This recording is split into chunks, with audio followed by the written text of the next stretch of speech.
And now, preview time. So let's take a look at what's coming your way.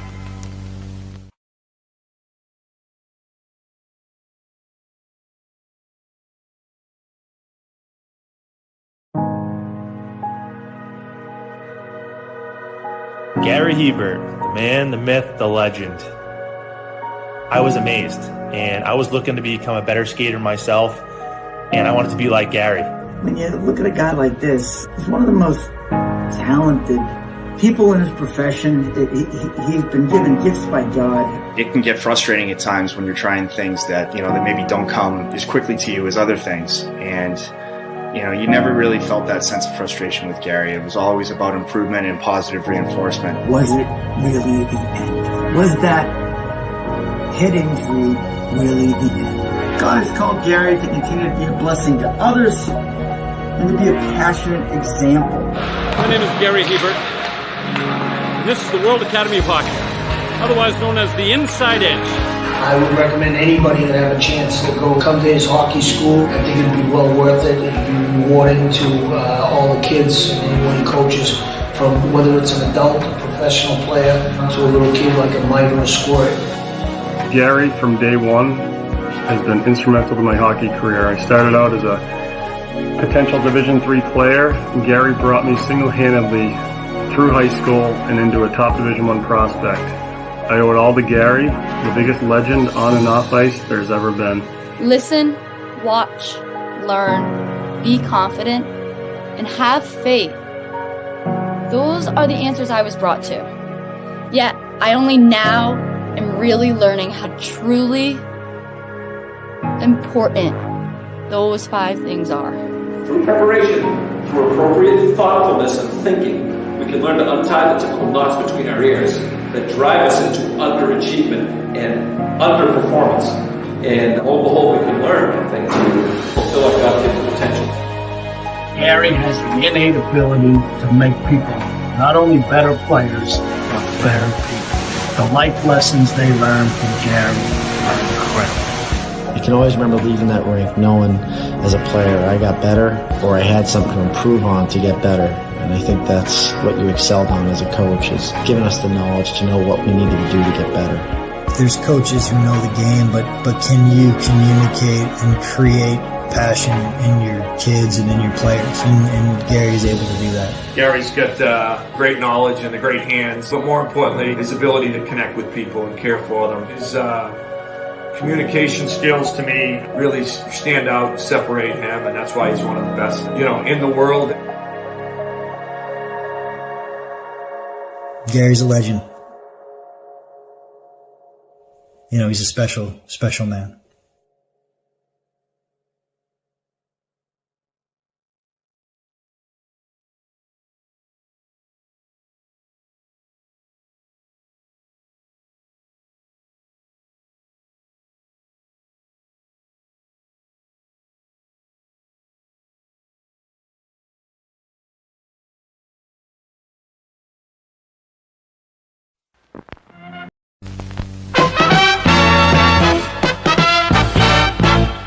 And now, preview time. So let's take a look at what's coming your way.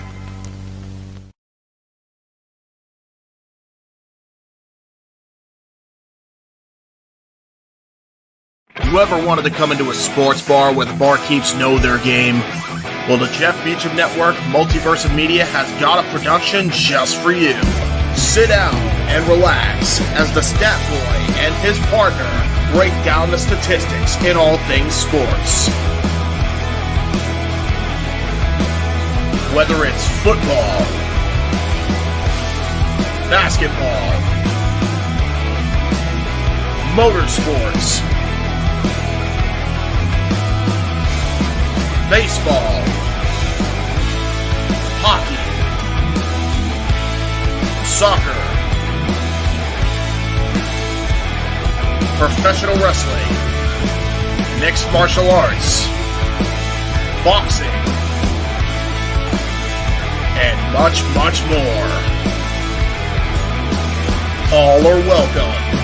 Your barkeep's here keep you up to date and in the know of everything going on in sports, while also having a pleasant conversation about it all. Your host and owner of the bar, Stat Boy Mike.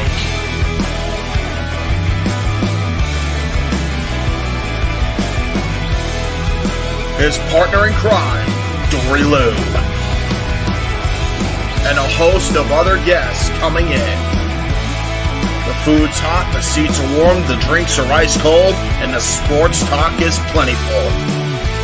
Cassidy 18 Studios presents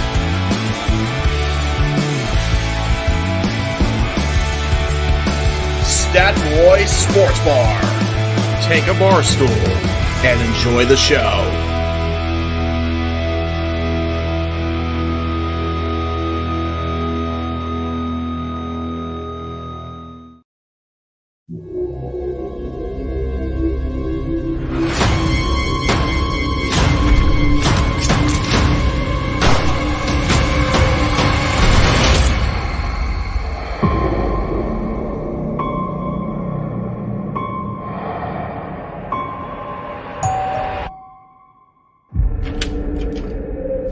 John, thank God. Williams, what the hell are you doing here? Myers. Is he dead?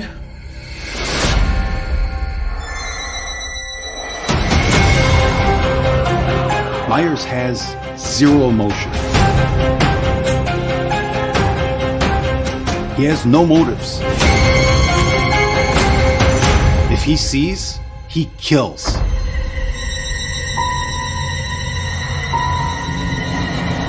Tell the town to lock their doors. No one in, no one out.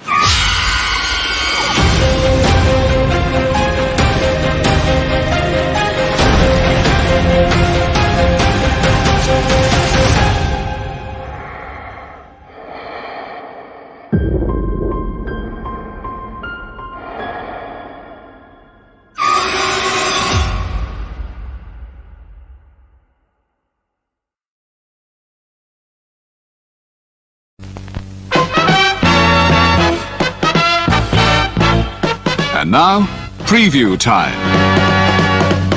So let's take a look at what's coming your way.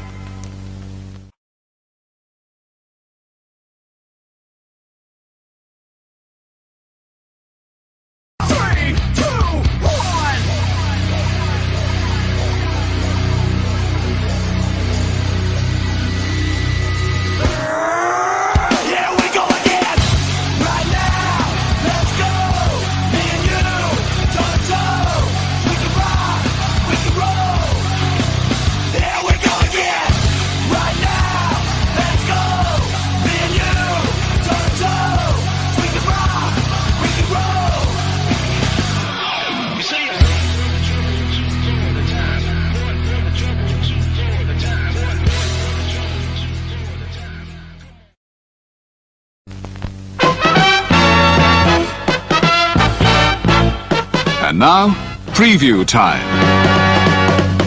So let's take a look at what's coming your way.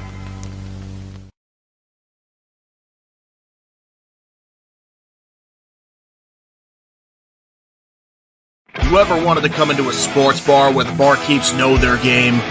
Well, the Jeff Beecham Network, Multiverse of Media, has got a production just for you.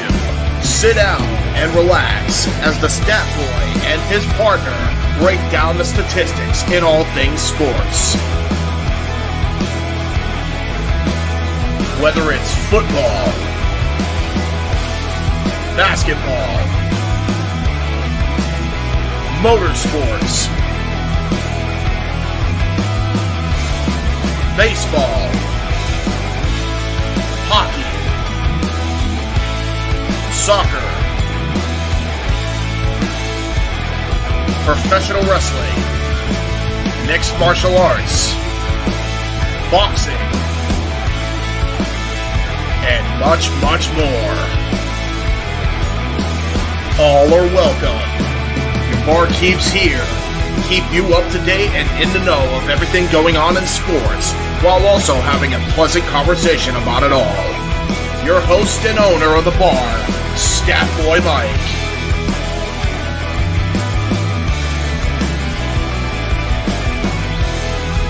his partner in crime, Dory Lou, and a host of other guests coming in. The food's hot, the seats are warm, the drinks are ice cold, and the sports talk is plentiful. Constant E18 Studios presents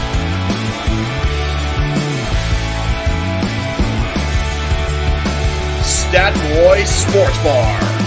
Take a bar stool and enjoy the show.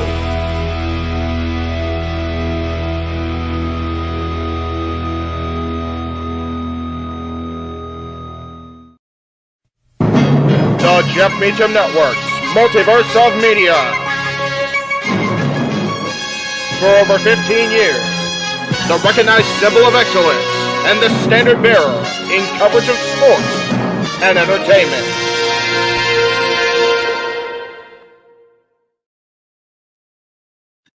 Hey. How you doing, brother? Oh, you're on mute.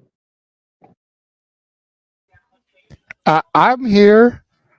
I know you're here. I appreciate it. On time, like I was supposed to be. So what happened was, we unfortunately got into a political discussion on the Great Cherry Show. Yeah, that goes. We get into politics. So I was like, okay, I was like, oh shit, it's time to go. So my apologies for being tardy, but yes, welcome to our coverage. Now you've seen every commercial we freaking have in the library of AEW Dynamite 250. Something twice. I think it's because Stat Boy ran twice. Stat Boy, hey, so Stat Boy, if you're not back Tuesday, it's your ass. Yeah, right. That's your ass, Mr. Postman. That's it. I ran the Watch Along intro. I ran Stat Boy. I ran The Last Nightmare. I ran the Watch Along trailer, and then I ran Stat Boy again. It's only been 10 minutes. How'd you get that much shit in? The Watch Along until 5 minutes itself. I cut it after the Gary Hebert thing because I didn't want to give the feature presentation when. Oh, there you go.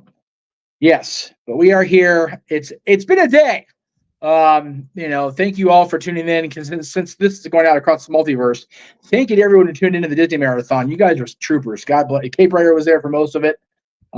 So God bless you guys for watching. Again, if you like that kind of content, we got a ton of that stuff in the multiverse archives, especially Disney, because we're Disney idiots. So we cover everything the Disneys. But I did have to cut it 15 minutes short because I was trying to get on the air for Greg. And if you missed the last 5 songs this time, it's in the archives. Just go back and watch the last 10 minutes or whatever. So there you go. It'll be a thing. But yeah, it's Zach's here. Good to see everybody that's in the chat room so far, and we'll be there. We will have Noah and James momentarily. I understand one's going to be late. The other one, of course, will be here as usual, 5, 10 till, whatever the case may be. But we have a pretty damn good show tonight on Dynamite. We've got championship matches. We've got champion versus champion matches. We've got hearing from Mariah May after what she did last week. We've got TV time with the Learning Tree, Chris Jericho. Hi, guys. And that's pretty much what we know. We've got championship match. We've got 5 announced somethings for tonight. So we are winging it for once. Usually Tony's pretty good about adding all the freaking all the bullshit that in last minute, but he didn't even done that this week. So do we get any debuts tonight? You would think so. Major returns. I figure with it being 250, we either trot Camille out to make her big debut.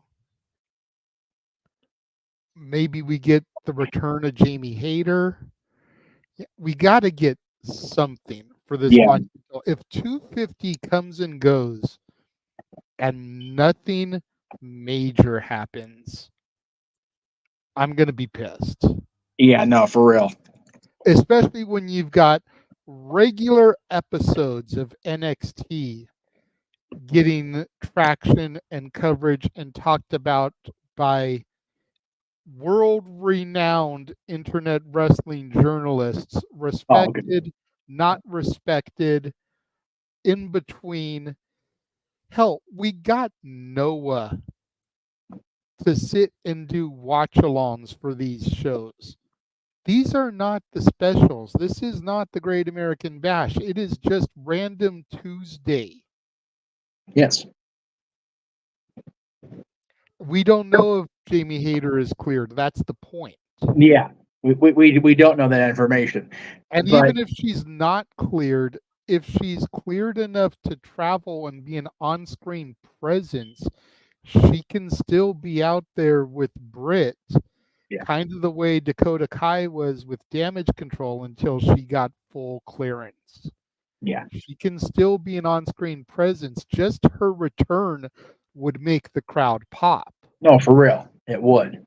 Let me just say really quick here, between her return to television and then her interview that went up yesterday with Renee Paquette, let me just, again, I'm not going to stand up because I'm wearing god-awful work around the house pants.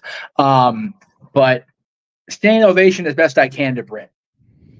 She had what amounts to a mini stroke, which is why she was gone so long. So, yeah, I don't want anybody rushing back to TV if they're not medically cleared or whatever the case may be. If Jamie's not ready for that kind of, again, I don't know what the extent of her injury or absence is, but I would love to see her. I'd love to see anybody come back and be a presence and plant that seed of doubt inside Mercedes Moné's head going into All In. Because that's where we're headed. They haven't made it official yet, but it's going to be a thing. Maybe they make it official tonight. There you go. I was saying this during Greg's show in between the political gaga. It is so much fun to have all this variety to choose from. And yeah, Raw is still, even as good as it's been, it's still a 3-hour challenge in endurance. Mm-hmm. But at least we know we're going to get more quality for the quantity than we have in a long time on Raw. Yes. SmackDown, I'm not going to lie, SmackDown's hurting without Roman. Because Cody being the champion is wonderful. I'm happy for Cody. But the bloodline, as dangerous and as strong as they are, I feel like it's just like everybody's waiting. Like, okay, come on. The waiting game. Yeah, the waiting game. But the in-between, I'm here for NXT and AEW again and for TNA. And Ring of Honor if I can get, have a chance to watch both Ring of Honor and TNA. But, man, there's enough good stuff where we've got to watch along for all three companies this week, next week, and depending on how they book the 31st episode of NXT. Oh no, it's gonna be the Great American Bash. It's not July 30th. It's July 31st episode of Dynamite. We may have watch alongs for all three next week, and the week after that, because SummerSlam's that Saturday. I mean, it's a possibility. Professional wrestling, since we ceased calling it sports entertainment, professional wrestling has really become the ultimate buffet again. Mm-hmm. Yes. There was a long time where it was not a buffet. You went into specific restaurants, you got specific style of food. Yep. You went into Olive Garden, you got Italian. You went into I'm blanking on a Mexican place. I'll give you even better. Even going into a buffet, it was like the end of the week. They hadn't got their shipment yet. It's like you got three things to choose from, and they're all crap. Right? Now, with everything firing on all cylinders, it's like you want great storytelling with good action. You've got Raw and SmackDown. And crazy, insane matches with minimal storytelling. You got AEW. You want the minor leagues. You want the up and coming stars of tomorrow. You've got NXT. Yep. You want that little bit hybrid of good storytelling and good in-ring action with, you could kind of call it like the AAA ball, not quite like minor leagues, but guys that have had their shot and kind of fallen from grace, and guys that are just trying to break through that ceiling, you've got TNA Impact. I think it's all Ring of Honor. It's like Ring of Honor's like AEW. It's like I don't watch Ring of Honor. That's the one thing I don't get to see. But yeah, everything else, it's Yeah. like you've got it there, you know, because Yep. TNA, you've got your Mustafa Ali's, your Nick Nemeth's, your Hardys, Frankie. and then you've still got your Josh Alexanders, your Mooses, your Joe Hendrys, guys who are big for their territory, but have never quite crashed through that ceiling to be big in the big boys. You know what I mean? Exactly. Sorry, he said his name. I did say his name, and he has to appear when you say his name. It's very hard to keep up with that. Yesterday they said his name, and he appeared for commentary. He did. It was really we have a panelist who that's the only thing they knew about the show. It's like, well, if you would watch more often, you would know what was happening. Exactly. But what do I know? Noah lost his shit. He sure did. It was beautiful to see.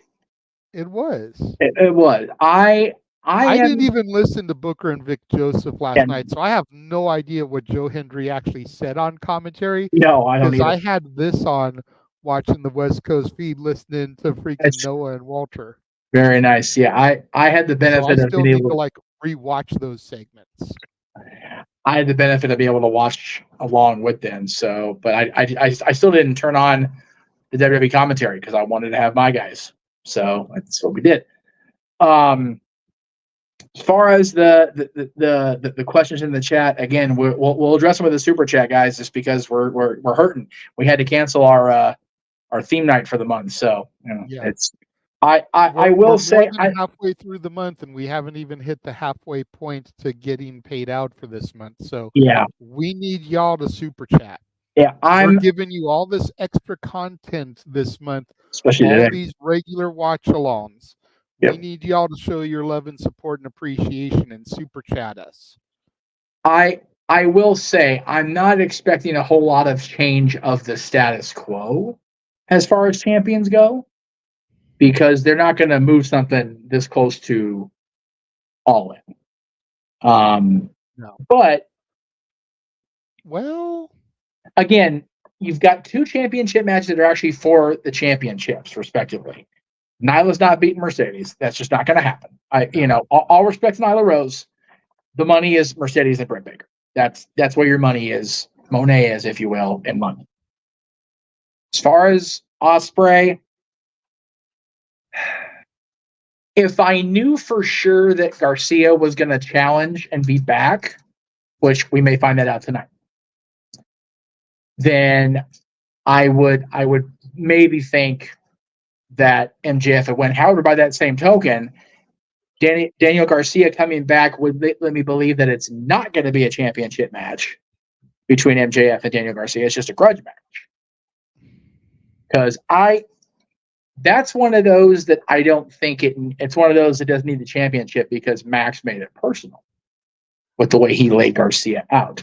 But that means then that Ospreay will have to have another program built between July 17th and August 25th, which shouldn't be hard to do in theory. No, it's a little over a month. Month and a week. Because we know it's going to be Swerve and Hangman Page, which, again, let me be clear for the record up front with everybody. That's part of the reason I'm not on screen a whole lot for commentary, because I have a very difficult time maintaining my composure when I see Hangman Page on screen. And that's just the way it's going to be. And I'm not going to apologize for it anymore, because I will forever believe if he hadn't ran his goddamn mouth off the cuff, off script, then AEW quite possibly may not be in the shithole it's in creatively. Agreed. So if he's brought up a mic night, I'll talk about it. But I'm not going to sit here and actively root for, promote, whatever, that guy, because I don't feel like I should have to. But he's not going to be in the match because it's Bryan versus Swerve at All In. Oh, that's right. He lost last week. Ryan won the Owen. I completely forgot about that. I was so angry that he was even involved in the damn tournament. Unless something transpires in the next 5 weeks where the opportunity gets put on the line. Yeah. Then it's still a possibility. Yeah. But he's out of the equation for right now. That's fair. Before we bring in our play-by-play man, I do want to say something really quick about the EVPs, because I know that it's not popular that I rag on them with a lot of people because they're polarizing, whatever. I encourage everybody, and I mean everybody out there. I don't usually try to promote something not on brand here a whole lot, but for Chris Van Vliet, I'll promote all freaking day twice on Sunday. Go listen to Cody Rhodes' interview with Van Vliet, the one that just went up. Cody himself has something not necessarily negative, but very telling about Matt and Nick's attitude. If you read their book. Okay. I'm not going to read their book on purpose. I'm not going to give them fucking money. But Cody had a retort to what they said in their book about Cody and signing with AEW that tells you everything you need to know. Cody is the guy. There are two people in this entire wrestling world that will go out of their way to not say bad shit about somebody. This guy's number one, Noah Foster. Cody Rhodes is right on his tail. And Cody Rhodes still made sure that the opinion about Matt and Nick and what they said in their book about him was put out there. Yep. So that is why I will not jump off their case. Because if Cody Rhodes can find something bad to say about you, you're just an asshole at that point. It's like Cody refuses to talk shit about anybody, and good on him. He's a good person for it. More people can learn from that example. No, for real. And I love Cody for that, because he could so easily take the low road on pretty much everybody he's worked with. And he doesn't, because he doesn't have to, because he survived the journey and made it home and is the WWE champion now. So, but yeah, it was brought up on Van Vliet's show about, but you never say anything bad about AEW. It's like, well, I don't have to. However, so he made the point to redirect and go, however, and bring it up. So I encourage everybody to go listen to Chris. Number one, just Chris is an awesome guy. I love Chris. But if anybody ever wonders why I refuse to get off the Elite's case, that little snippet of the interview is why. Between Hangman's bullshit with Punk and what Cody revealed about the Bucks. So please get off my ass about not getting off their ass. If you are out there. Anyway, Noah Foster is here. We are just about 5 minutes away from kicking off AEW Dynamite. If you're watching United States, you're watching on TBS or Hulu on TBS or whatever, however the hell y'all watch your TBS these days. If you're watching outside of the country, I have no idea where you're watching the show. But we appreciate you guys watching us here. It's my understanding that James is going to be late to the party, so we're going to have our WWE team on the call for the moment, which is fine by me because they're a hell of a tag team on commentary. And JJ has the attire for the party. He's got his AEW hat on. My shirt's right here, but I'm still in Disney mode because I haven't had a change yet. How are you today, my friend? How we doing, Noah? Doing well, guys. Hope everyone is doing good on this fine Wednesday as we celebrate this milestone for this weekly standard, between the ups and the downs. More than the worst times and best of times. It's brought itself to the dance now to meet number 250. I'm looking forward towards what's next in the next 250 with all the incredible moments, the rising, hungry, promising stars of the business. Whether you look at Daniel Garcia, Julia Hart, get well soon, Sky Blue, Chris Statlander. The depth of this roster is so stacked. And I'm looking very forward towards engaging in this episode of Night as we look towards Blood and Guts and AEW All In. And I hope everyone's doing well as we continue our week-long worth coverage of all the wrestling here across 3 different companies. So it's good to see you. As JJ would say, if this stuff wasn't glitching, it's good to be seen. He's currently rebooting at the moment. No worries. Yeah, I am. I even said this. I forget what show we were talking about this on. I have not found Dynamite to be, I have to get home for it. Like it hasn't made me do that here lately. Tonight's show was different. I am actually refraining from going home tonight so I can be sure I'm along for the production side of this ride and to make sure I get to see it without being interrupted by phone calls or whatever along the way by people that don't live with me. So I am committed to this show tonight, by God. But like I told everybody when we started it, we've got 5 somethings announced for tonight, whether it's a match or a segment or whatever. And that's really all we've got. But what we've got is freaking awesome. We're going to hear from Mariah May after what she did to Toni Storm last week at the very end of Dynamite, which is freaking bananas. That's pretty and I said his name not so long ago, and now he appears because James Hebert is here after all. So there you go, brother. I just made it. I was my uncle kept me on the phone for longer than expected. You're good, man. Hey, you're here. You made it. Does. You're good, bro. And you are here, brother. So we appreciate you. So we're gonna have all 3 of our guys now. We're gonna have the triple threat of commentary awesomeness. I love to see that. But yes, we'll hear from Mariah May tonight. As I said, we're gonna have TV time with the Learning Tree, Chris Jericho tonight, and then we've got 3 matches announced. Of course, the International Championship kicking off the show tonight as MJF and Will Ospreay go to war after what happened with Daniel Garcia and the promo that James tagged me in on Twitter. Max is here to whoop ass tonight. I'm here for it. God damn, Max was on one on that Stairmaster. Fucking hell. Dude, that was one of the best promos I've seen by Max. I mean, he's already one of the greatest promos. So is Will, by the way. Yeah. Oh yeah. I mean, the A1B.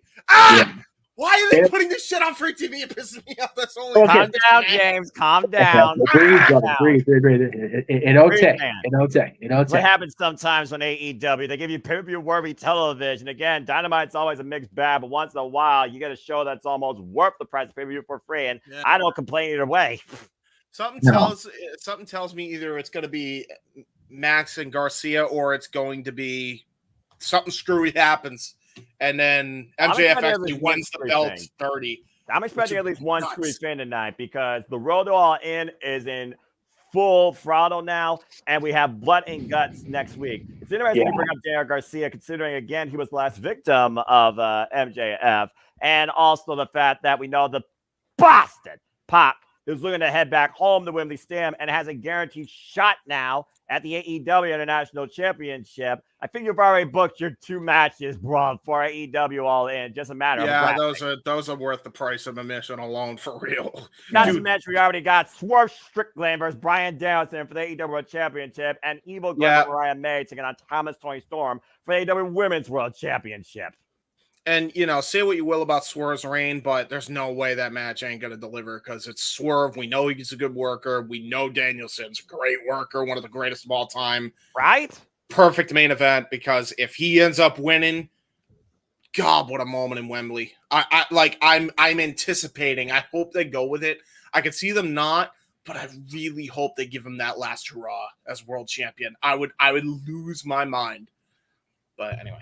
Make sure you guys are synced up because on my end, we're getting to the end of Big Bang Theory. So make sure everybody's synced up. I am as well. So we all should be synced up. There should be no excuses. So as long as it holds up, I think we're ready to go. So that being said, folks, it's Wednesday, and you know what that means. We have arrived finally at AEW Dynamite 250 here at the Championship of Multiverse. Welcome to the live watch event schedule 2024 hashtag We Gonna Die. We're in Little Rock, Arkansas tonight from the Simmons Bank Arena, and everyone's favorite scumbag is coming out to the ring to start things off tonight. Welcome to the show. Hello, everybody. Welcome once again to the Multiverse. We have live watch event schedule specials here. I'm the Seminole Foster with James Keeper and the Renegade Wrestling, JJ Williams. And guys, we're kicking things off hot tonight on this milestone episode of Dynamite with the AEW International Championship on the line. In opening contest. So are you ready to go tonight?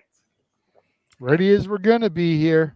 Yeah, I mean, they're not wasting any time. I'll tell you that right now. Maxwell Jacob Friedman immediately coming out. They're going to kick things off with the International Championship. MJF, Will Ospreay, 1A, 1B. This is going to be a show-stealing match. This is the living embodiment of follow this. We haven't even had the match happen yet, by the way.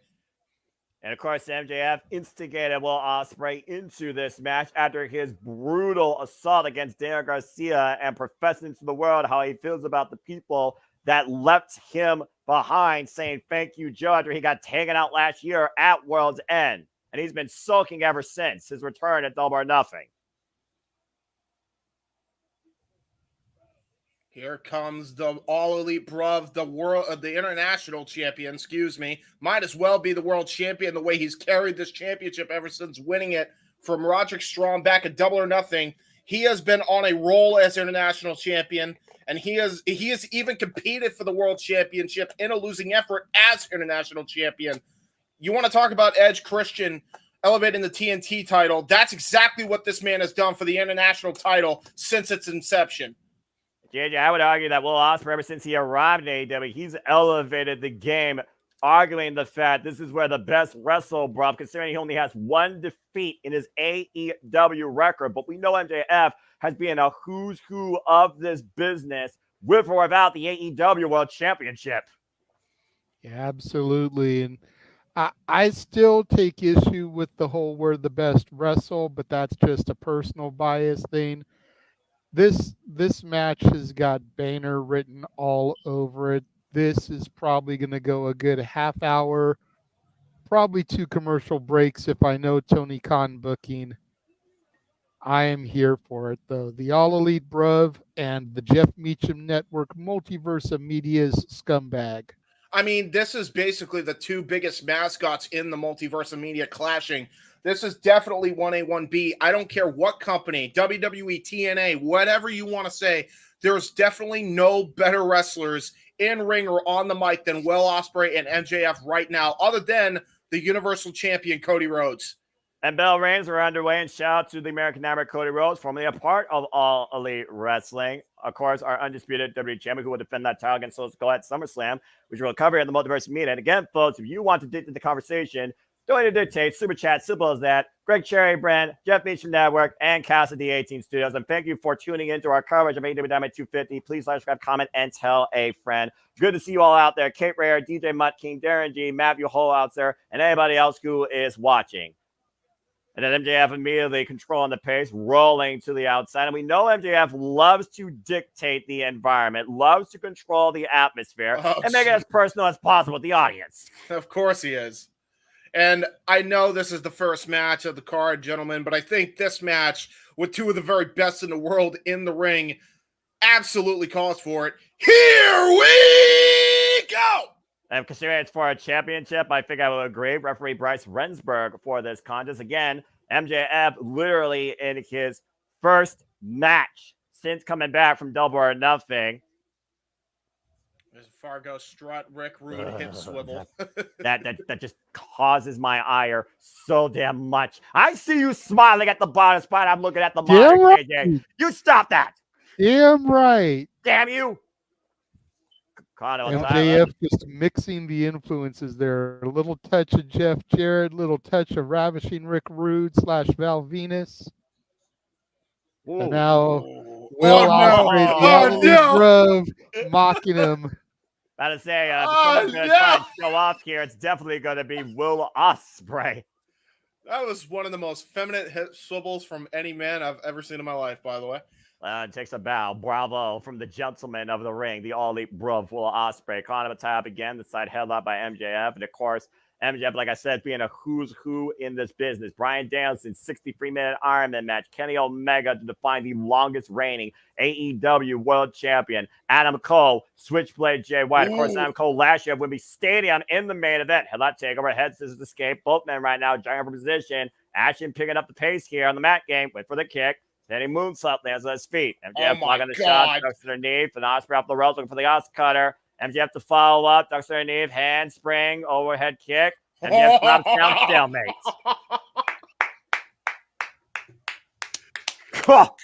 Jesus, what an exchange already, and we just started. Again, MJF is going to have to be clever. I don't think he can out-wrestle Will Ospreay, but I think MJF can definitely try and outsmart him, especially if he exploits his emotions after that connection Will Ospreay built with the likes of Daniel Garcia that MJF took out prior to this match. That Will Ospreay asked before. Yeah, and he's out for blood, folks. I mean, that's really what it comes down to. MJF is out for blood, and you mentioned the personal effect, Noah. How about this one, JJ? Did you see that promo that Max cut while he was using the stair escalator? Absolutely going the hellacious route of calling out his grandmother and the death of that. Oh, yeah. MJF doesn't care what bone he has to pull or what heartstring he has to tug. He will use everything possible to his advantage. Tope Suicida, or Tope Congello, excuse me. Yeah, you're all right. Again, Will Ospreay once again taking to the skies, the aerial assassin, former IWGP World Heavyweight and multiple-time Junior Heavyweight Champion. Ooh, nice stun gun there by Will Ospreay into a nice Yakuza kick, back suplex combination. Going for a cover the match, no press, no bodyweight on the cover, though. But Ospreay has taken control. Mm-hmm. Will Ospreay right now might be looking to sink the blade at MJF, and MJF aware of it. We know Will Ospreay comes in with the Os Cutter, the hidden blade, and if he chooses to, that Storm Driver. MJF, of course, has the Fujiwara armbar, the Salt of the Earth. Oh! Drop toe hold, sends Ospreay in the second turnbuckle and put in the boots to Ospreay in the corner. Yeah, absolutely legal. Nothing against the rules about that. Just using his ring to advantage. There's that arm wringer right into the turnbuckle, and MJF has taken control of this matchup. And MJF once again reminding the crowd that he is better than you, and you know it. And that's been the MO of MJF since day one, JJ. But of course, when he came back at Double or Nothing, he said, bet on yourself because I'm not fucking leaving. And I do wonder at the end of the day, is he doing that for AEW's benefit or his own selfish gain? Little of both. Little of column A, little of column B. MJF right now trying to hit Ospreay with those mind games. He's trying to get inside the head of the champion. Absolutely. Grabbing Will Ospreay down, grabbing his hair, and just whiplash effect against the mat. Yeah, and he's working on that arm too, Noah, for his Salt of the Earth Fujiwara armbar. Well, again, you think about the matches we talked about, the people he beat, including the AEW originals, Darby Allin. Of course, he and Darby Allin had a hell of a rivalry through the better part of the later half of 2021. Jawbreaker there. And once again, off the ropes. And oh, man, takes him out with a kitchen sink knee. And, of course, still in possession of that 100K Dynamite diamond ring. Has never lost it since inaugurally winning it. Oh, wow. Look at this. Both men. Oh, wow. Shut millionaire by MJF. Cover with the leg and a 2 count off that. Almost a Brexit breaker. Almost. I remember that used to be the Truth or Consequences suplex jawbreaker. That's famous from Art Killings of all people. Ron Truth. That's what's up, right? That's what's up, apparently, huh, JJ? Shout out to TNA. Yep. And right now, might be looking to drive Ospreay's head in the mat with the heat seeker, but creates separation. Ooh. Meanwhile, slingshot cutter, cover 2, no! Wow. MJF has pulled out moves I have not seen him do, taking a page out of Frankie Kazarian's playbook. Another shout out to a great JJ. I mean, again, JJ, you said yourself, MJF, student of the game. For a guy that's only been involved in the business for 8 years, the amount of experience that he brings and ring awareness goes beyond his years in this business. It's quite incredible to see. Absolutely. Of course, we've really seen that come forward in his time here at AEW. Pit Cheerio, the phenomenal forearm by Will Ospreay takes MJF down, but unable to capitalize, though. Ospreay down his back, unable to even float over into the cover. And, of course, Will Ospreay's influence is included but not limited to AJ Styles, Amazing Red, Hayabusa, and, of course, Juice and Thunder Liger. Yeah, one of those 4 men you mentioned we actually saw in action recently. There's that phenomenal forearm replay. And right now, Will Ospreay driving his forearm for MJF. To your point, we just saw Marufuji go one-on-one with a phenomenal AJ Styles. And, of course, Will Ospreay earned his name and recognition last year with his global. Whoa, man! Oh, great! Fillsbury flop out of the cartwheel by Will Ospreay. Taking a who's who across the entire world in this before signing his contract to All Elite Wrestling last year at Full Gear. Look at the way Ospreay was holding his ribs, though, there. Yeah, and you'll notice, good point, JJ, there's tape around his ribs, or at the very least, he's got not only medical tape, but it looks like he's got a sweatshirt wrapped around to keep the tape on. Well, again, Will Ospreay has been continuously in action defending that title. He's defended against the likes of Kyle O'Reilly, Brian Cage, moonsault, follow through moonsault, running, shooting star press, cut MJF out of the Lara press, a 2 count. MJF tried to scout that, and there was no way. And there's the Sky Twister. Hook of the far leg, and near fall again. Man, that's what makes Will so dangerous, man. He really is the aerial assassin for a reason. Again, Ospreay makes this criminally look easy. Yep. And that's no insult to him. That's just how damn good he is. Looks like he's setting up for the blade. Yeah, hidden blade attempt again. MJF had it scouted. Look at him rolling to the outside. And once again, taking momentum from Ospreay, looking to fall with a plunger to the floor. Yes. And this match, by the way, folks, has a 30-minute time limit. Draw means Will Ospreay will retain the championship. And right now, MJF going out of bounds, trying to recuperate and rethink it. Oh, jeez. Oh, boy. Jeez. You knew with how personal this got that Will Ospreay was going to bring out the plunder. Yep. And again, even though it is a weapon, unless he physically uses it, this is totally legal. He doesn't have any rules against using a placed item in the middle of the ring or outside the ring. It's up to the referee to try and get that out from play. MJF crawling towards the other corner right now. A look of maybe fear on everyone's favorite scumbag. Knife-edge chop knocking the wind out of MJF. And pardon me, this is the first time he's wrestling on Dynamite. Of course, we saw him wrestle at Forbidden Door against Hechicero in his homecoming back to Long Island, New York. And what was a very good showcase match for MJF. But there's the cheeky Nando's kick by MJF. MJF, though, once again, outspeeding Will Ospreay, hooking him up to the pile driver. Ospreay fine back, though. The Irish whip in the corner. MJF again up and over. Might have tweaked the knee. And Ospreay might exploit it. MJF with the pickup on. Oh, man, the pile driver.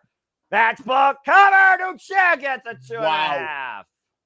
That was brilliant. That was brilliant. The fake out into that stump pile driver into the matchbook cover. This is just pure textbook. Tremendous IQ wrestling here by Max. And we've seen Will Ospreay as of late in his matches, JD, really grabbing his head and neck ever since those wars with Bryan Danielson, particularly. Yeah, I mean, Bryan Danielson is going to do damage to your body that's long-lasting. Yeah. And, of course, long-lasting tonight might be the learning tree, as we have TV times to come tonight with the learning tree Chris Jericho, and you wonder if he's going to explain his actions towards Samoa Joe. Also come tonight, Nyla Rose challenges for the TBS Championship Open Challenge, TBS title on the line. Mercedes Moné defends the GOAT. And Mariah May also speaks tonight regarding her timeless assault on the AEW Women's World Champion. And, of course, our main event, Champion vs. Champion. Swerve Strickland, the AEW World Champion, goes one-on-one against the Rainmaker, Kazuchika Okada, the AEW Continental Championship. Both these men will be involved next week, Wednesday, at Blood and Guts. And also right now, trying to create some separation. MJF now looking to exploit the legs. Right to the face, though, creates separation here. And Ospreay, once again, back to the chops, trying to wear out MJF. We know how far MJF's cardio can go. Pop up and over the back body drop. Again, textbook wrestling maneuver by MJF. And that's the story here. Technical prowess versus high flyer. But both men can absolutely go the high flying or technical route at any given point. That's what makes these two men so good in the ring. To James' point, JJ, we look at the key factors here. What could be the key to victory for Will Ospreay to beat a man that has barely been pinned or submitted in AEW history? I mean, outside Samoa Joe, who was the last person to beat MJF? I wouldn't even begin to be able to tell you that, but Ospreay just has to capitalize if and when Max ever makes a mistake. The downfall to Max has always been his arrogance and his cockiness. If Ospreay can exploit that, then he can pick up the victory. And to your point, by the way, JJ, as he has him in this figure 4 leg lock, he was talking trash and slapping Will as you were mentioning all of that. So absolutely, this could be Will Ospreay's changing of the guard here. Figure 4 leg lock applied, center of the ring. Of course, you know your patella is your own worst enemy. Only way out of this move is to reach the ropes, roll over, and reverse the pressure. MJF standing in between Will Ospreay, though, and really applying as much pressure as possible here. The people trying to Will Ospreay, though, to roll over and reverse the pressure. Can he make the exchange? And does so! And MJF right now is all worst enemy. All that pressure on the knees of Maxwell Jacob Friedman. MJF close to the ropes, though. He's just got to extend his frame. He's got those long limbs. And look at this. He's trying to roll it back over possibly for the figure 4 again. No. And now it looks like Max is back in control. To your point, JJ, Ospreay was bridging, making sure MJF couldn't reach the ropes. So MJF had to think on the fly and went right back to reverse the pressure on the figure 4 leg lock as Ospreay finally forces the break. Back and forth battle here on opening contest for the AEW International Championship, inaugurally known as the Mid-Atlantic Championship, held by the Bastard Pac, who awaits the winner of this match at a later date. And keep this in mind as well, gentlemen, that Will Ospreay plied his trade in Rev Pro and in WCPW and other UK independents, so he knows the catch as catch can style. He knows how to get out of a submission hold like that. You don't have a rivalry with Zack Sabre Jr. for no reason and not pick up a few tidbits along the way. And, of course, MJF, heavily endorsed by the likes of Lord William Regal, the American Nightmare Cody Rhodes, trained also by Pat Buck, former MLW champion, as Ospreay unable to even make his way to the outer corner off the Irish whip, the legs giving out on him. Again, just great wrestling, JJ, by Max. And you talk about his cockiness being his downfall, but his IQ and his acumen is so good considering he's targeting the legs, which absolutely limits Will Ospreay's offense. Well, yeah, I mean, he's called the aerial assassin, so if you can chop the tree down, he can't run and fly around the ring. That allows Max to bring it down to the slower, more deliberate pace, which definitely benefits him. And there's that chop into the back rake. Just absolutely methodical assault by MJF. See what I mean? Ospreay can barely run to hit the ropes there with the damage Max has done to those legs and knees. Well, again, if Ospreay cannot continue to compete, that would be considered a forfeit, and MJF would win the AEW National Championship. And MJF will take a win any way he can. Bryce Ransford checking on Will Ospreay right now. So Will Ospreay right now is trying to just bring blood flow back to that leg, dropping the knee pad down, and MJF immediately going back after the face, rigging the eyes of Will Ospreay. Yeah, and fish hooking the nose. I was just about to say, gentlemen, here's the problem with that. Max will take a win by any means necessary, but this is not the same MJF that we have been privy to. He wants to punish Will Ospreay. He wants to hurt Will Ospreay because the fans, in his mind, turned on him. And now Will Ospreay fighting back with his own knife-edge chops, trying to get feeling back into his legs. Following up again, inverted chop block by MJF, taking Will Ospreay that off was the not leg.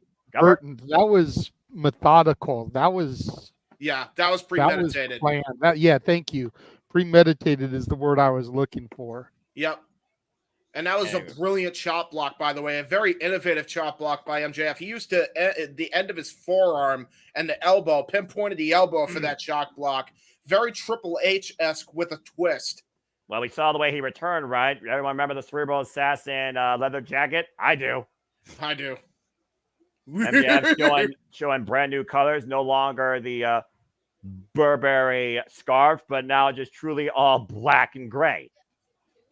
Ospreay with the knife-edge chop, though, trying to once again rebuild some sort of momentum in this match. We're going to hoist up MJF and once again bats the eyes, rake of the face. And again, now Will Ospreay having to use his strong style New Japan Dojo training now because he can't really use his legs. But now he finally got feeling back. He must have been able to jam that leg back into place, or he was operating on pure adrenaline. I think it was the latter there, James. I think it was just a burst of adrenaline, an adrenaline rush there. Yeah, well, again, both men collide middle of the ring, both men down right now, giving Will Ospreay a crucial moment to rethink.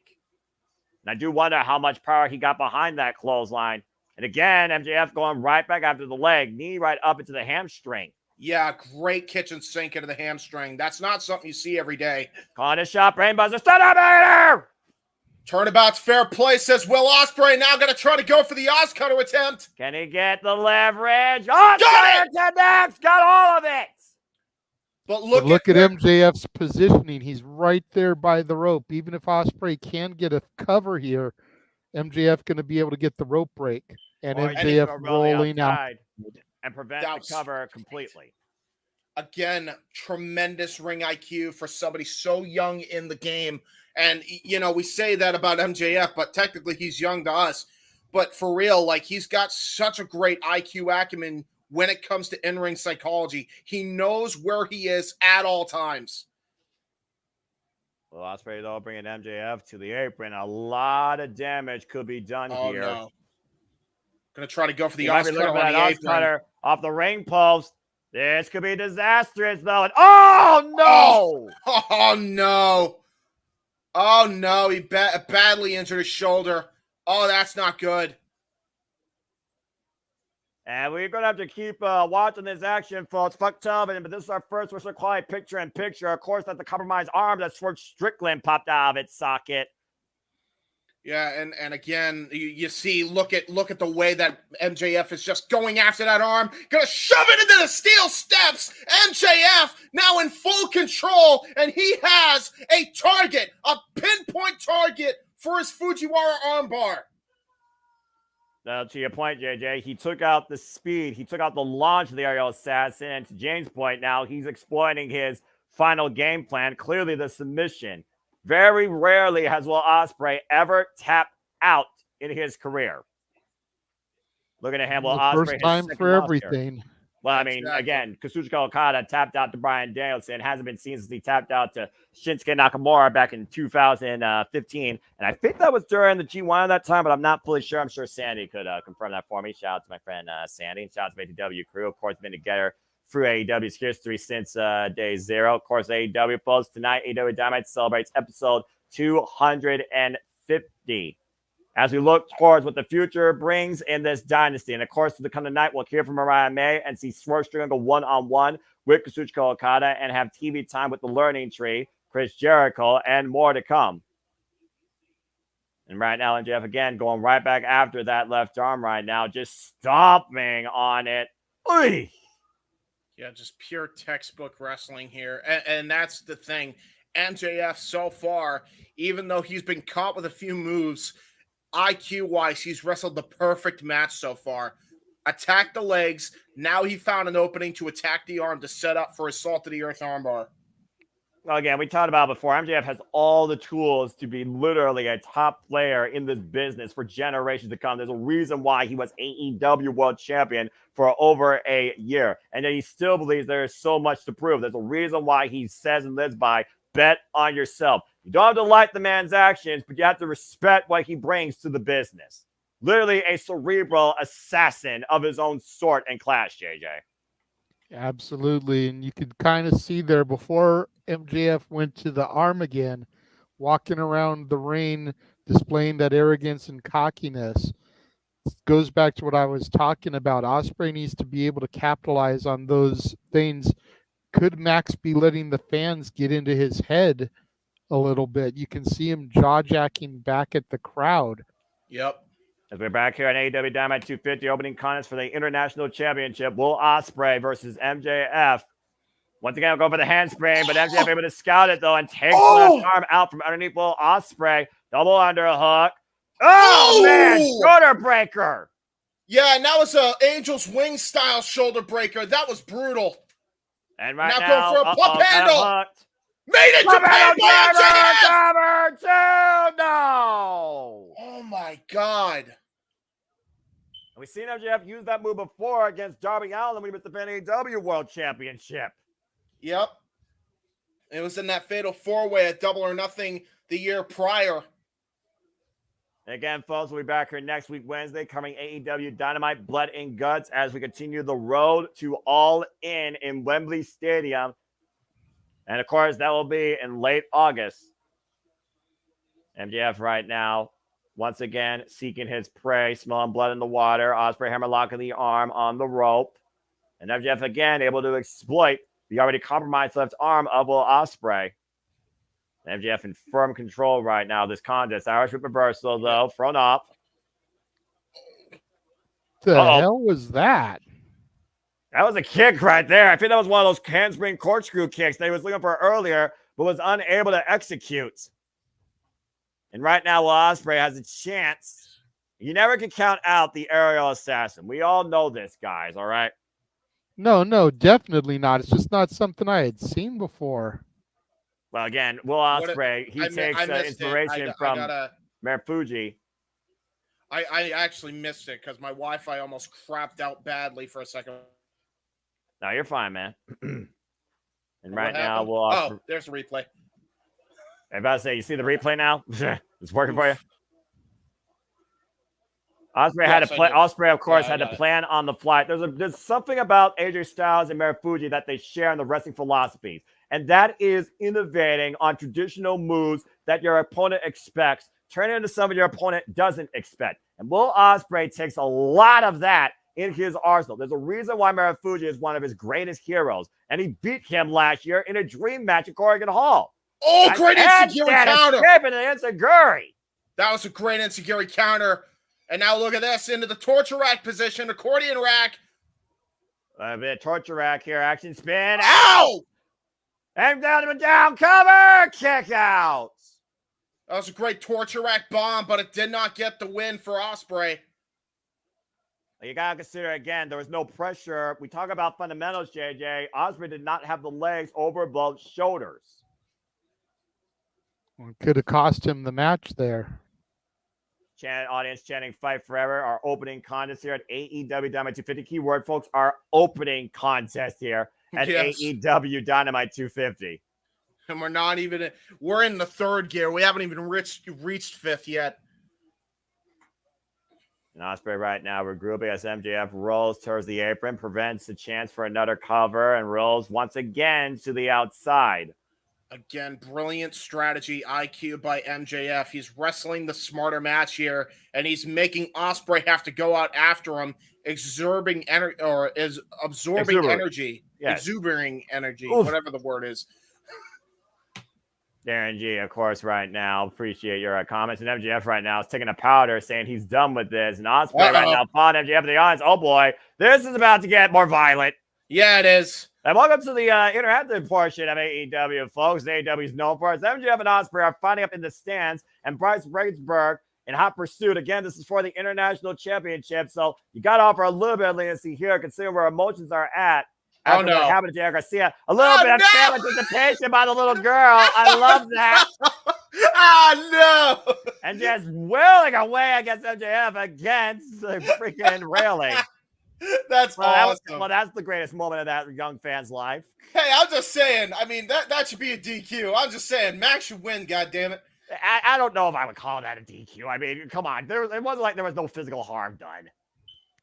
Did she or did she not take a shot at MJF? I'm just saying. I said the referee is going to offer leniency here. This isn't Red Shoes Umino. That's true. It is a championship. Damn AEW referees. Hey, well, at least they're not made of paper and plastic like other officials. What? Hey, and right now, hammering away across the face, Ospreay just teeing off against MJF. And I know what MJF can. I know a ref can actually take a bump. Oh, I will say, to be fair, JJ, it is a championship match. There is a point that Noah makes here. I don't think they're going to call a disqualification. Wow. And he's is that a kangaroo kick shirt? Yeah, that is a kangaroo kick shirt. If Ospreay does a kangaroo kick, I'm walking out this room. Oh no! Beer to the face of Will Ospreay. Well, that would definitely sting your eyes. That's not good.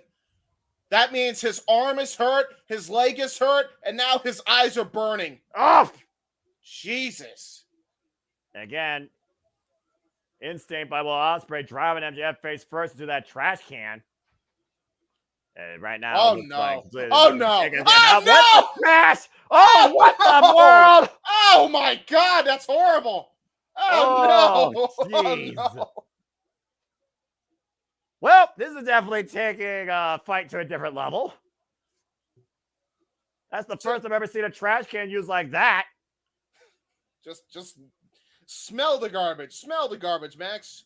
Absolutely smell the Well, garbage. I mean, let's make no secret about it, gents. How many times has Will Ospreay called MJF a piece of trash? Mm-hmm. And what the was Will Ospreay thinking here? And again, thank everybody that's watching across all outlets. Hope you're enjoying the coverage reactions here as we cover all things wrestling here. Remind you and encourage you to just enjoy live and enjoy professional wrestling too. As we cover AEW Dynamite 250, and we'll continue to talk more about our schedule here across the year and across the week here at the Multiverse Media. And Ospreay to the top rope. MJF proposition across the table. Ariel Sand on the fly. MJF rolls away and rolls back to the inside. I'm not surprised by that in the slightest. Again, Max is wrestling smart here.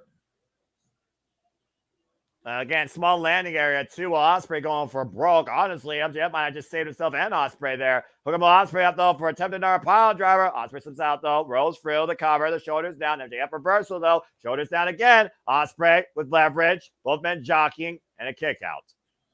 Now here we go. Oh, Poison Rana! Oh shit. Good grief. MJF wobbly leg, JJ. Up and over. Oh no! Never mind. He's not wobbly leg no more. Again. Going for the Long Island Sunrise. And he nails it. He connects it. Floats in the cover. Kick out at 2.5. Shit. Holy hell. And you'll notice, JJ, that he's gripping that shoulder. He may have been able to kick out, but he used his bad shoulder to kick out that time. And MJF is grabbing the back. Grabbing his neck. Yeah, but I say MJF grabbing the head of his neck, and the fact of the matter is MJF wasn't even dropped on his head. Take a look at the replay here. Long Island Sunrise, perfectly called, James. Will Ospreay sent up and over. Yeah, that's a good point. Grief. And MJF quick to follow with the pinfall, and Ospreay somehow finds a way to kick out. There must have been a whiplash effect on that Long Island Sunrise by MJF. That's why he grabbed his neck there. Hopefully he's okay coming into All In. Taking a page on his former Brochacho's playbook. Adam Cole, and of course the devil hasn't been seen since MJF took him out double or nothing. Yep. And then what is MJF looking for here? Taking a page out of Ospreay. I sense disaster. Yeah, I was about to say, this is not like MJF to go for a high-risk maneuver here, what but it might be something Max has to do. MJF trying to prove here. Ooh. Flips off. Turnabout's fair play this time. Well, I mean, was it instinct or was it just sheer awareness? Or just, yes. Divine intervention? I was about to say what JJ said earlier, a little bit of column A, a little bit of column B. AKA, yes. And now MJF taking a bite out of Ospreay's arm. Okay. Damn. Again, we talked about the savage nature, the lengths that MJF is willing to go to prove a point and win, and to prove to everybody again that he is better than you, and you know it. And now he's doing the Danny Garcia fist in the air taunt, absolutely just mocking him at home. And of course, we know Danny Garcia, JJ. Again, Danny Maddox says he can't even feel the entire right side of his body, but when Danny Garcia comes back, he won't be getting Dancing Garcia. He'll be getting Red Death. And MJF does not seem to be sweating that at all. Interesting dichotomy here. And right now, once again, going back to the nose, giving Ospreay a seat. What the hell is MJF looking for here? What? Going back inside, breaking the count. Again, we got a 10 count here on the outside, folks, for international championship matches. Keep that in mind. No. Oh, no. I know what he's going for. A haluva kick attempt. Haluva kick attempt. Oh, my God. He got all of it. Jesus. That heel of the boot right underneath the jaw of Will Ospreay. And MJF basking in his own sinister work. The crowd booing draws from the ire of the fans. It's almost like we're lending him that negative energy. Now drinking water, tossing it into the fans. I'm sure someone's going to sell that water bottle on eBay. Just saying. Again, this is for the AEW International Championship, folks. Our opening contest there. This title previously held by Roderick Strong, Orange Cassidy, John Moxley, and, of course, the inaugural champion, the Bastard Pac, who awaits the winner at a later date. I imagine Wembley Stadium. Ospreay set up and over, lands on the barricade, though, and pulls off an Oscutter from the barricade. But immediately Ospreay unable to capitalize, grabbing that left shoulder again. Noah, we've got to be nearing the final couple minutes of this match. You said a 30-minute time limit. Is it 30 or is it 60 now that I consider it? That's a good point. They might have picked 60 because I'm used to opening matches being 30-minute time limits, but I think that only applies to non-championship affairs. Yeah, that's a very good point. And it is a world championship of some caliber. But wait a minute, crossroads attempt, but got reversed. It's called a double cross, James. And Ospreay was out crossroads. Nails it. Ospreay with the crossroads, hooked on their leg kick out. Wow. Okay. Well, shout out to the undisputed champion in WWE. And a man, again, that MJF did beat on pay-per-view. Oh, wow. Thumb to the eye, though, by Nash. No. Stomp to the arm. Yeah, again, that is straight out of MJF's playbook. Now hammerlocking the arm and hooking up. Uh-oh. Oh, Ospreay. shit. Rampage DDT! And that might be it. Hook of the leg. Kick out. Holy shit. That is a devastating move. All the impact again and added pressure to the compromised arm in the hammerlock position. And look at MJF beside himself. He has done everything possible to try to put Ospreay away, and he's not able to get the job done yet. Well, he hasn't gone for the salt of the earth yet. That's he true. hasn't tried everything. And to your point, James and JJ, Ospreay has not hit the hidden blade or the Stormbreaker yet. Heat Seeker again tonight, and MJF might have tweaked the knee or lured Ospreay plus security. Springboard. Oh, no! Oh, no. That's he landed right on the Ospreys. What the hell? Wow, God, what a clothesline!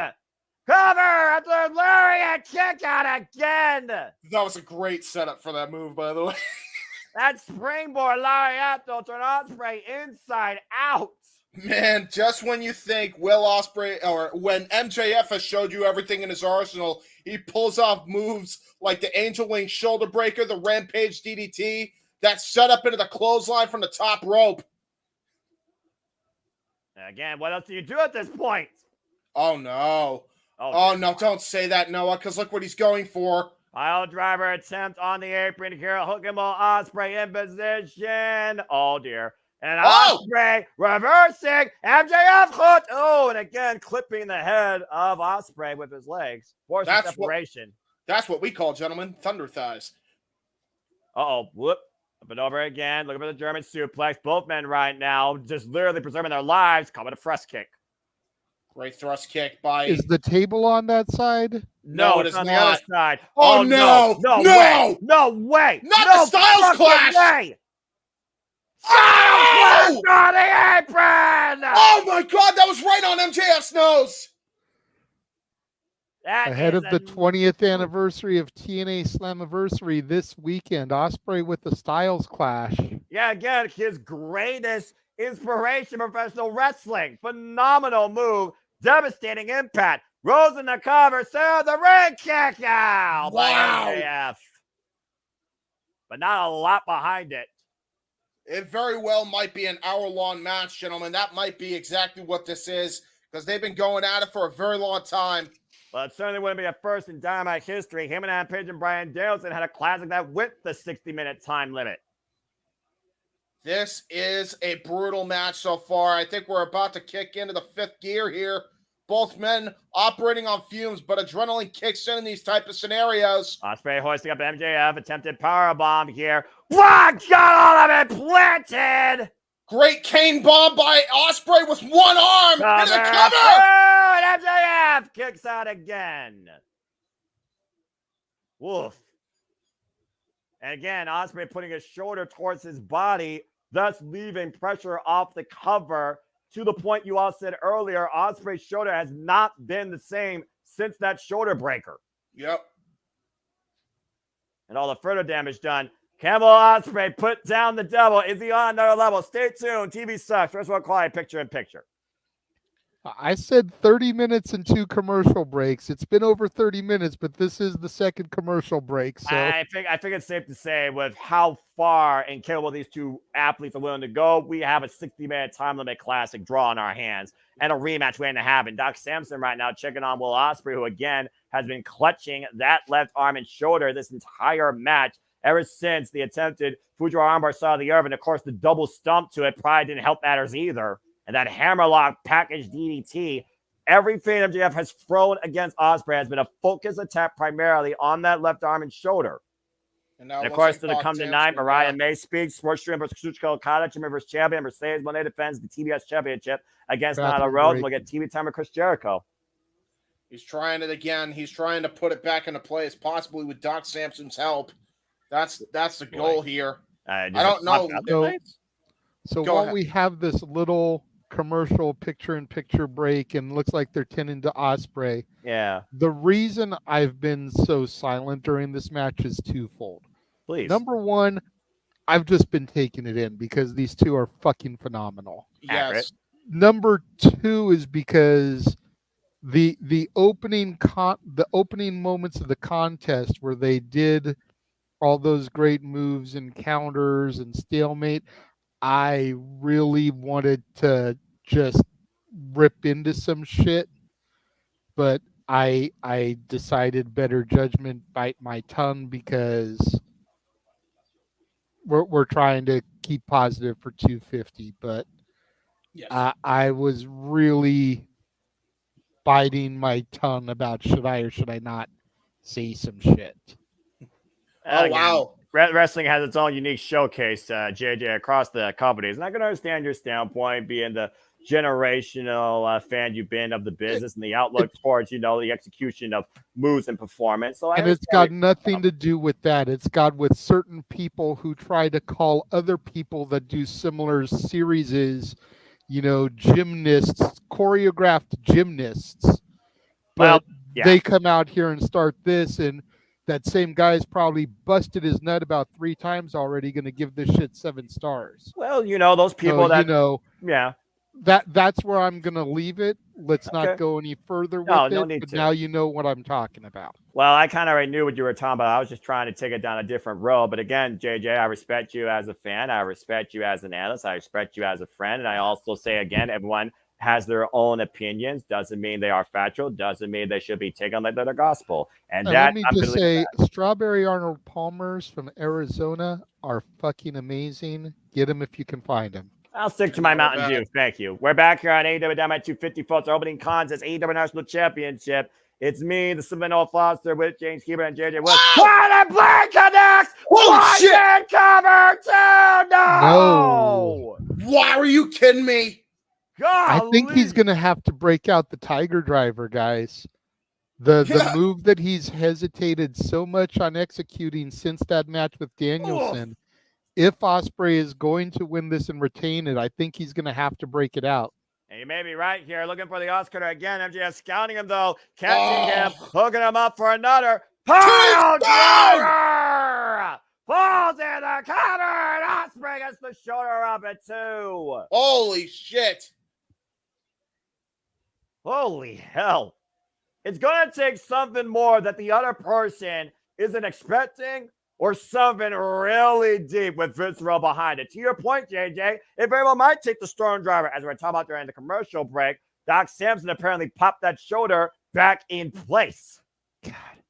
And then wham, that hidden play caught him to a flush coming in straight to the face.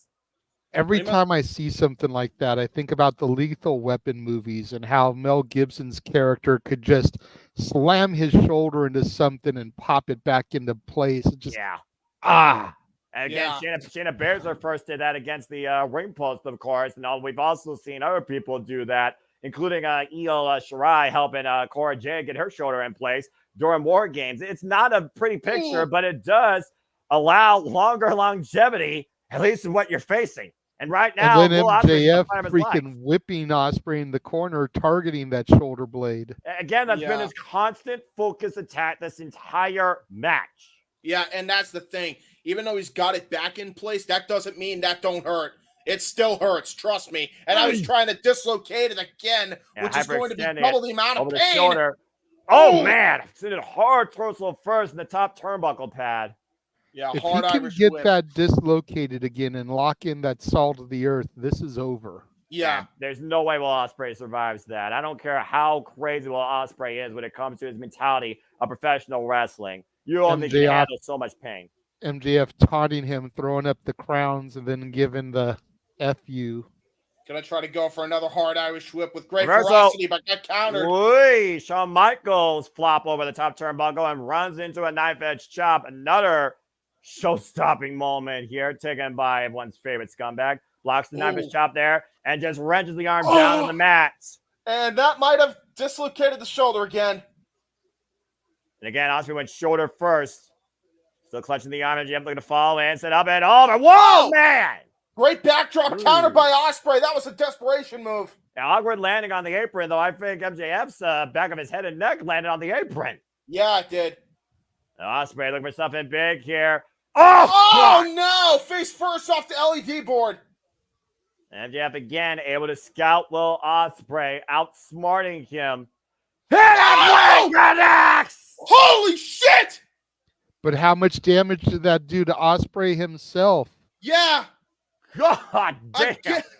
Using the elbow of that dislocated shoulder and then landing on it. Yeah, take a look Watch at the again.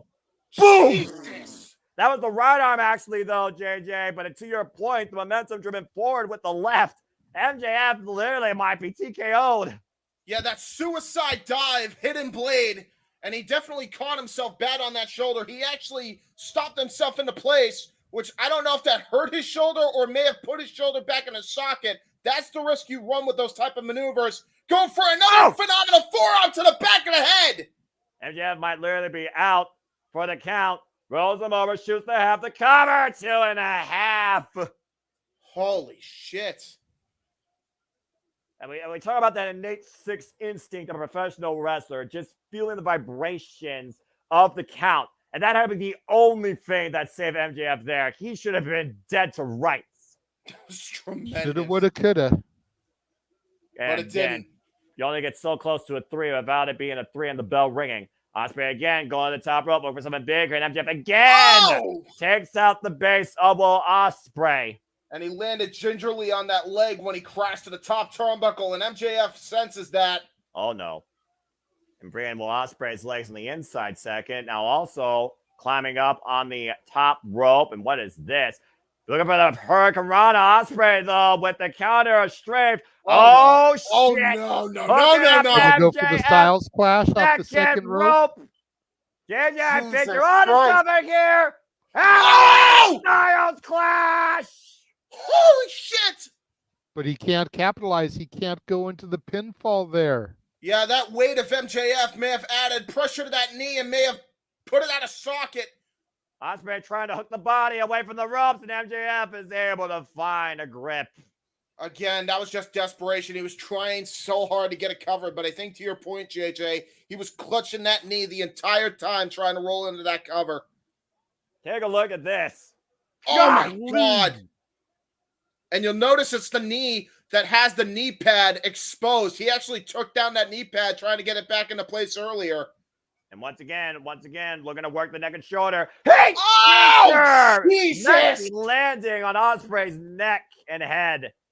Contact with the apron. Didn't get all of it, but damn sure got enough of it. Yeah, definitely got enough of it to absolutely hurt his neck. Oh, no. Oh, Lord. There's that table that hasn't been destroyed yet. Keyword yet. And Ospreay right now laid out across it. I have not seen MJF fight this hard since his war with Bryan Danielson and Kenny Omega. Yep. And those are two excellent matches in their own right. But keep in mind, who has also fought Danielson and Omega in tremendous bouts, Will Ospreay. MJF to the top turnbuckle pad, looking to go for a brawl to break the aerial assassin and sink his own blade into the heart.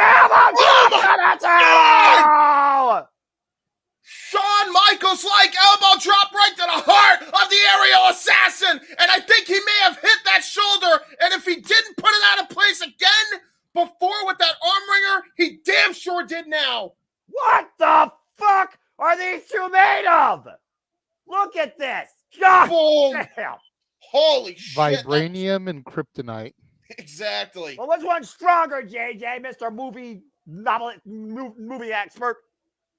That's a good question because it's two different companies. They're dumb. And these two men are on two different levels. That's why I used them both. MJF and Ospreay laid out right now. Bryce Resberg checking on both men here. I'm going to hate to see this end in a double count out, but honest to God might be the only thing that preserves them. Who the hell's going to capitalize here? Stay tuned. Fucking television sucks. That's our quiet picture in picture. Yeah, they did not waste any time. They started this right away, and they knew they were going to go long. They didn't want to take the chance with an intro. We are literally approaching the hour mark here, folks. This has to be at least 50 minutes deep. It's why there's only 3 matches announced for tonight, because this one went an hour. Yeah. And so. We all know Mercedes and Nyla Rose is going to be like 3 minutes. Well, give her enough. I don't even know if we could run the Gary Hebert trailer in the amount of time that match is going to go. Yeah, right? Yeah.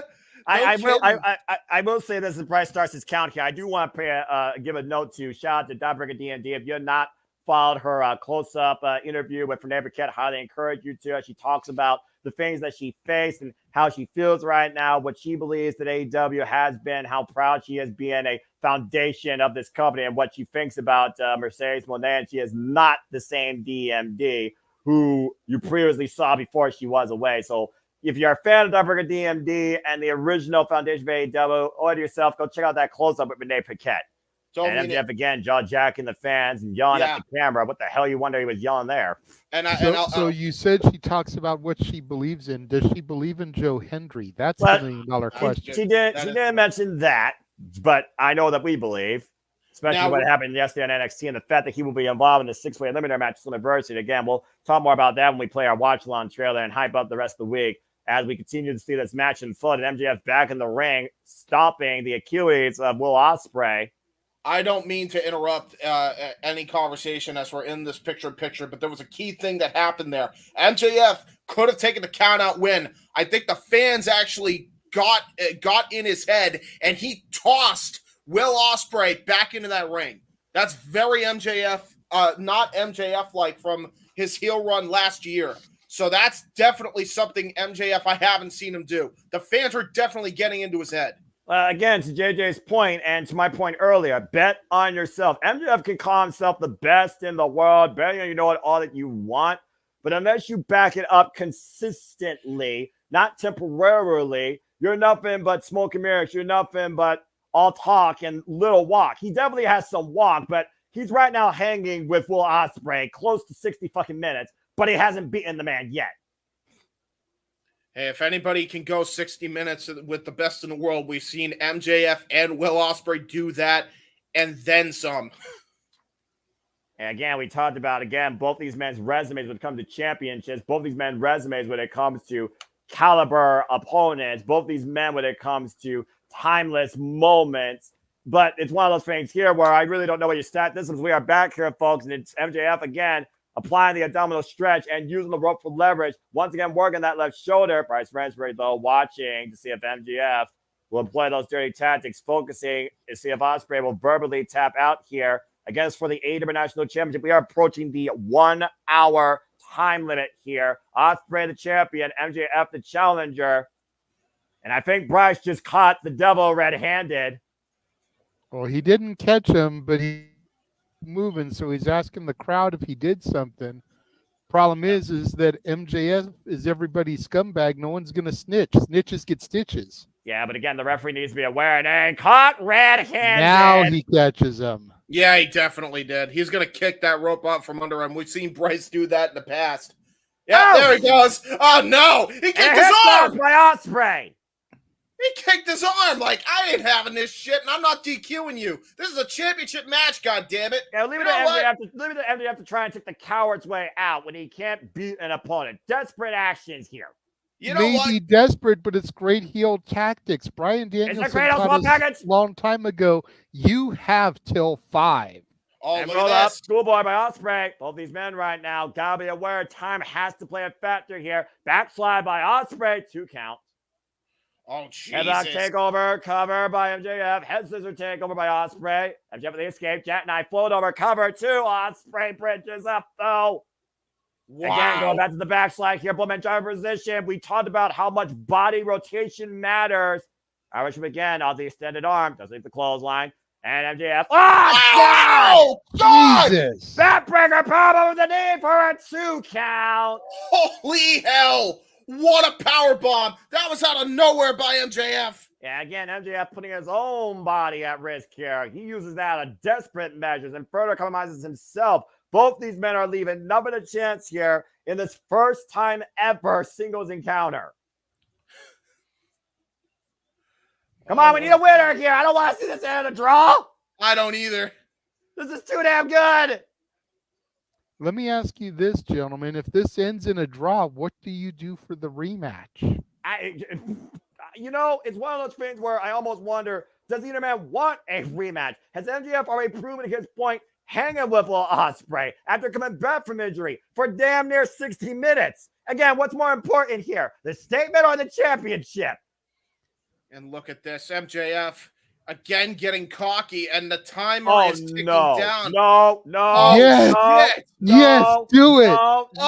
Shit. No, I do swear it. to God. I swear We said earlier, Noah, it may take something unexpected. You gotta be fucking kidding me. Got countered! Caught. Catapult! What the hell? Uh-oh. Oh, no! Got caught! Chicken Nandos! Oh, my God. That was a brilliant setup by that. And Ospreay now looking for something big here, going for a broke. What the hell is this? Gonna go for a top rope poison rana! Oh! MJF landed on his feet! Holy shit! How in the hell? Fucking feet! How in the hell did MJF land on his feet? Into a brutal clothesline by MJF, and now it looks like he might be going for the middle rope tombstone. Nail in the coffin attempt, or Is that the last Steiner. Gasp for Will Ospreay here. And again, Will Ospreay lands on his feet! Holy shit! Oh my God! What the fuck are these two made of? Oh my God! Like I said, vibranium and kryptonite. This is the greatest match I've seen so far this month. Oh my God! It's Ospreay and MJF, 1A, 1B, at the end of the corners! Clothesline attempt! Got countered into the Matrix! And both men right now looking for that shot. There's a jab, straight jab by MJF. From the North Pole, MJF, and it's a hook kick. Off the ropes. Forearm smash. Ospreay off the ropes. Big boot. MJF rebound. Rolling elbow. Ospreay, though, looking to follow up. Blocks the shot. MJF hooking up Ospreay again. Ospreay escapes. Rising knee strike. MJF again off the ropes. Wall kick. Step of Izaguri by Will Ospreay. MJF falls for the clothesline. MJF, though. Ospreay up and over. Oh, tried to go for Looking that up powerbomb. Encounter. Couldn't get him up, though. The shoulders down. Both men driver position. Middle of the ring. Might literally come down to who can hold a person down for 3 seconds. 1, 1, 1, 1, 1, 1, 2. No. Holy shit. Dustin needs to close on up the second. Oh, God. To the back of the head. Counter to the arch cutter. Stop that Ospreay again. And a poison rana follow-up. What the hell?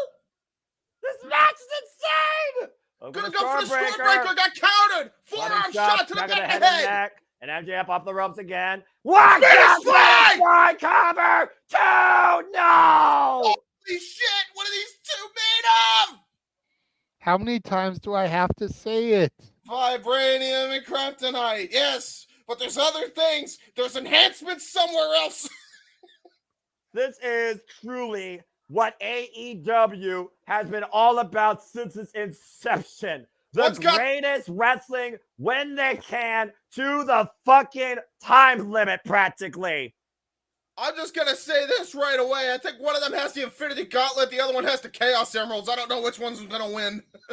That's another fair metaphor, James and JJ, and I approve both and understand both. Oh, Lord. Hi, getting Jeff. so crazy. Jeff popped in. And Hi, Jeff, Jeff. the match is still going on, so if you're going to say something, you better do it quick while these two are about to get back to their feet. I'm going to do it real quick. I'm just going to say, for everybody that says AEW matches are all about match only without story, this one's calling bullshit. This is a great mix of both right here. Yeah, Accurate. This is so good. This is the best match so far all year, and we're not even at the end yet. How many times you said about AEW particularly, James? More of it on pay-per-view. Yeah, it's just true. And this isn't even pay-per-view. This is for free. And right Oh, now, no. Oh, no. Maya just made a critical error. MJF got him hooked up from the second rope. Shades of what he did to Daniel Garcia. Ospreay fighting back, though. Will Look at Ospreay that took the avalanche pains of driver. MJF's Springboard. playbook. Oh, it's coming for the top. Cover him, damn it! Hit it, Blade! Hit it, Blade! No way! Falls in the cover! No! What? What? He kicked out! How? I shouldn't even be surprised anymore. MJF's not human. Will Ospreay's not fucking human. Neither of these men are normal humans. Neither of these men want to take a loss. Go for the MJF exposed right now Blade! might be and man just collapses. Oh I don't know my if he had God. eyes in the back of his head or divine intervention caught him at the last possible second. Ladies and gentlemen, there's 2 minutes left of this match, I believe. Yeah, I think Justin Roberts just announced it over the PA. We are at 58 minutes, folks. I kid you not. 58 minutes. Oh my You God. are looking at two of the greatest Iron Man in this generation of the business. You gotta be kidding me. And a spit by MJF. If he's Will going to go Ospreay. down, he's going to go down to fight. Oh my God! Oh shit. He just woken him up. Headbutt. He's gonna go for it. Storm driver attempt. I see it in his eyes. The killer instinct is back. This is what Don Callis wanted. You called it, James. You fucking called it. He's going for it. Is he going to do it? Do it, Ospreay. He's hesitating. He's hesitating. That's not good. Do it, He's man. gonna do it. Fucking do it. Hit it. He's got it. Hit him. Do it. Can he do it? He's having PTSD. He'd put him back down. Well, again, you talk about how much you care about Bryan Danielson and the damage done to him, and Ospreay just can't find himself the will to even do it against somebody he absolutely can't stand. Oh, no! Oh, no! Referee down! An inadvertent bump by MJF into Ospreay knocks Bryce Rensburg down. And That Ospreay was gonna pop again. premeditated, Noah. Don't say Oh, inadvertent. God! Dynamite diamond ring! Over the head! Over the head! Kidding me! Holy shit! Holy shit! 2 seconds left! MJF is the new AEW International Champion! Holy hell!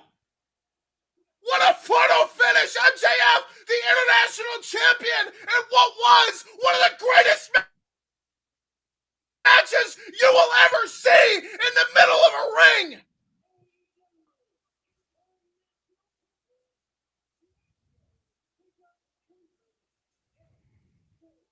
Holy I don't fucking believe it!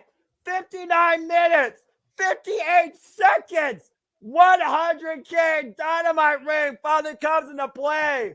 I don't give a... MJF knocks Will Ospreay the fuck out and becomes the new AEW International Champion. I don't give a fuck. I'll be that mark. 5 stars, 6 stars, 7 stars, 8 stars, 9 stars. Give it all the fucking stars. It deserves it. These two are 1A, 1B. I said that for a reason. That was living proof. That was incredible. And again, JJ, Ospreay refused to pull the trigger. He refused to give that final shot. It was that pinnacle moment that cost Will Ospreay everything. The All Elite Bruv has been defeated by the devil of AEW, Maxwell Jacob Friedman. God damn, that is one of the greatest TV matches I've ever seen in my life. That's one of the greatest matches, period. Medical team in to check on both men. Yeah. Oxygen tank for MJF. Again, he said he made a vow since Dynasty. He was not going to use the Tiger Driver. MJF literally pushed Will Ospreay 99% to his limit that he was almost willing to use it, and he didn't. As MJF once again finally has regained consciousness, ladies and gentlemen, MJF is your new AEW International Champion. As Hannibal Ospreay, his second defeat in All Elite Wrestling. Wow. Jeff, And Will Ospreay coming to 2. I don't think Ospreay can believe what the hell just happened to him. Again, we talk about MJF, the story of the return of Matt Jacob Freeman.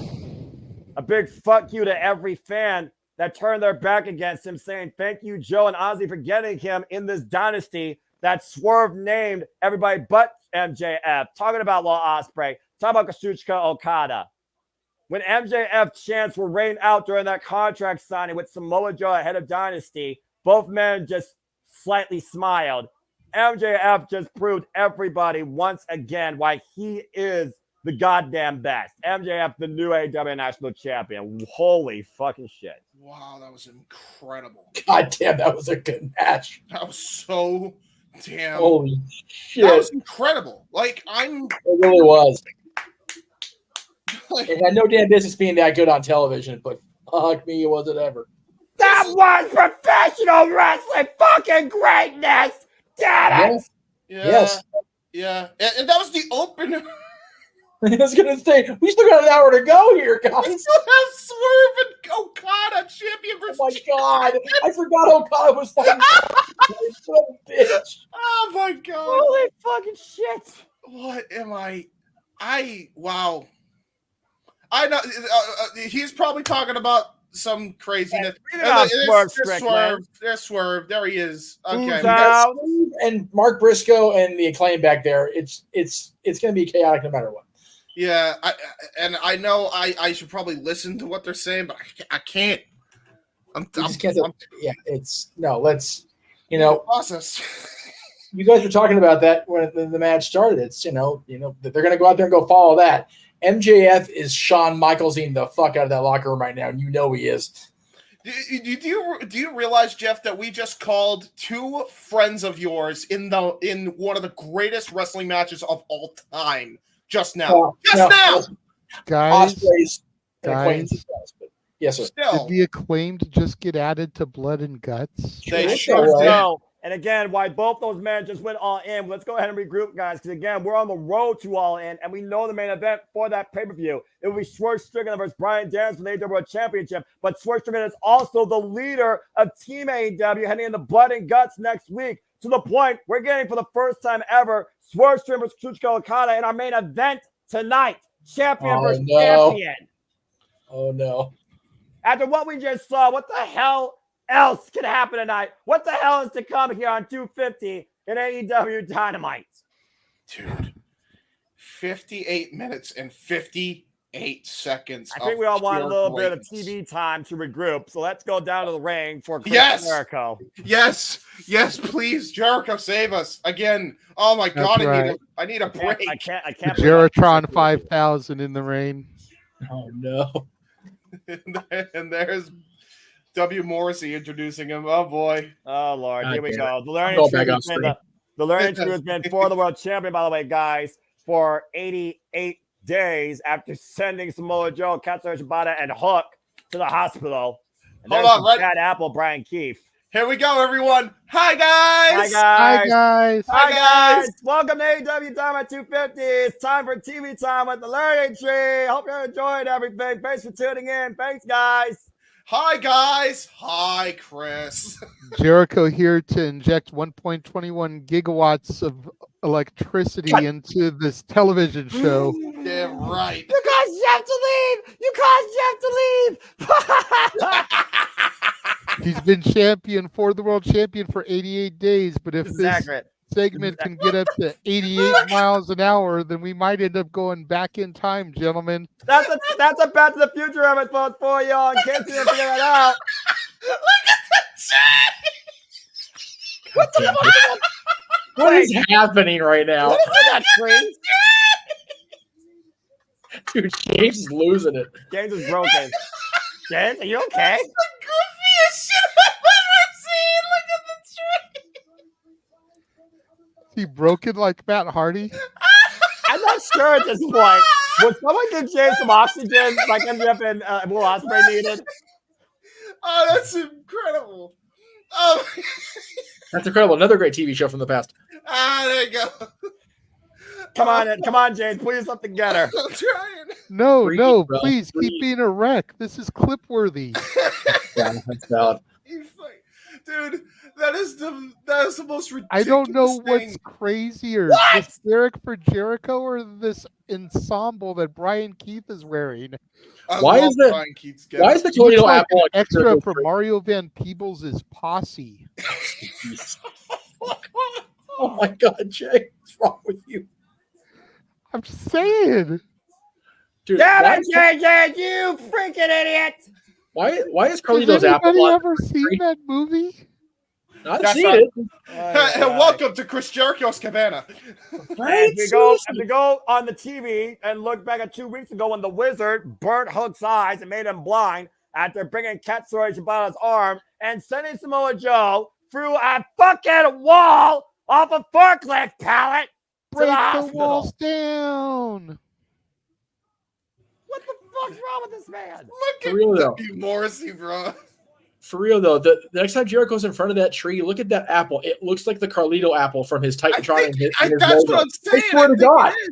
I think it is the Carlito apple. I swear to God it is. Like, what the hell? What kind of some little bullshit is Learning Tree? Holy shit! I just saw the eyebrow with the freaking eyebrow. Yeah, it's Carlito's apple. What the fuck is that doing? I mean, Dude, do they? Uh-oh.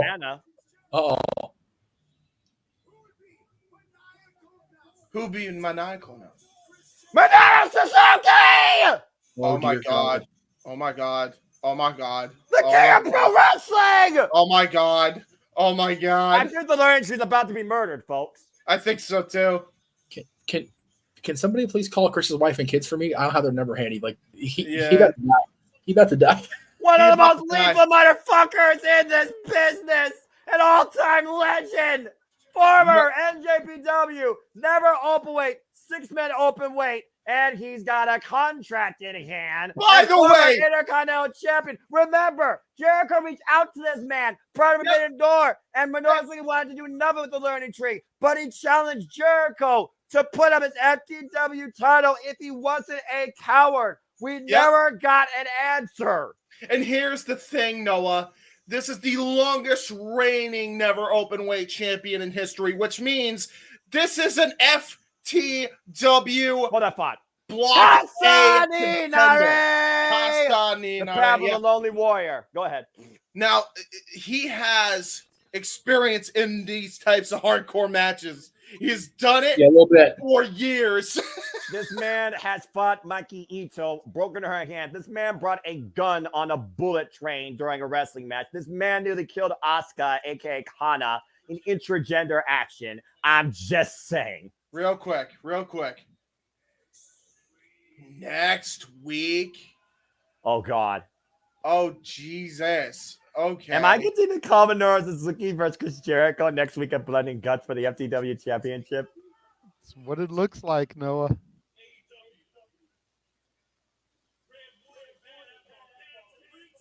And the Red Battle Bever ringside. Oh, shit. What?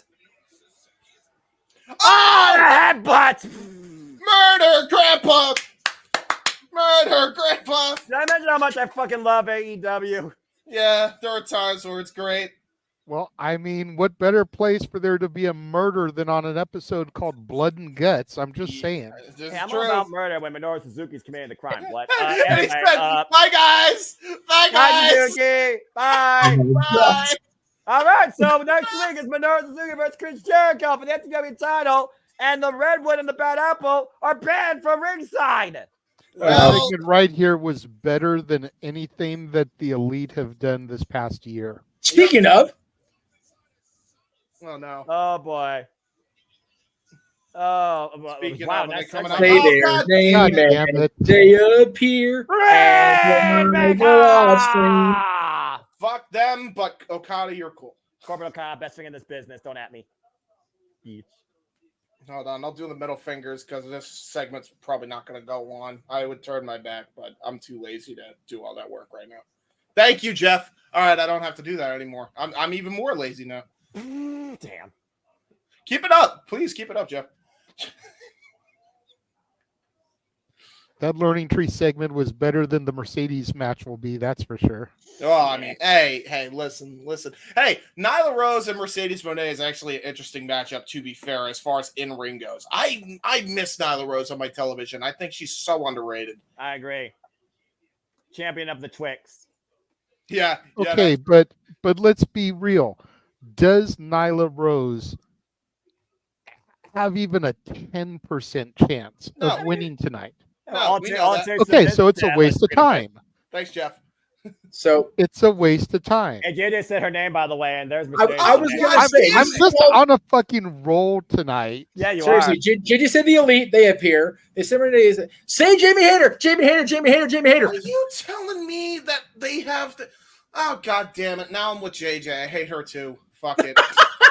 Fuck it. Wow, honestly, man, that just why? Why do you subject yourself to this? Why am I associated with these fuckers? Oh, God. Oh, my God. Because you want to be more of a heel, you hang out with the Elite.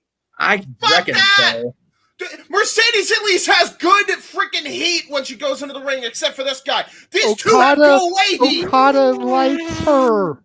I mean, they did hot flashes. Hey, they did stand together at the end of Battle in the Valley, both as champions. I'm just saying. Last year, now Okada's giving me a reason to not like him. He's sitting here getting hot flashes by Mercedes' dance. I don't know. Well, here's the thing. If you could even call it a dance, I see strippers that move better than her. See, JJ, what you didn't see there in the background, they got Ospreay on his feet. He was doing the dance off camera. That's why Okada was digging it so much.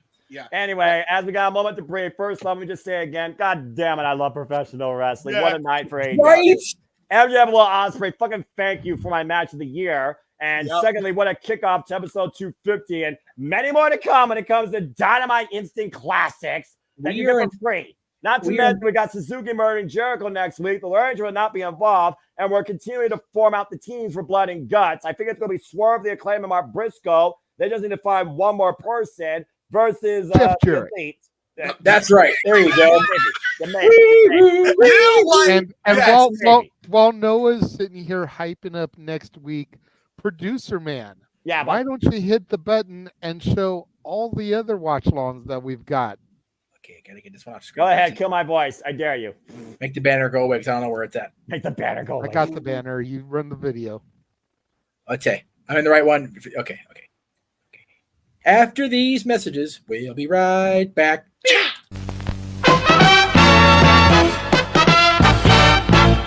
And now, preview time.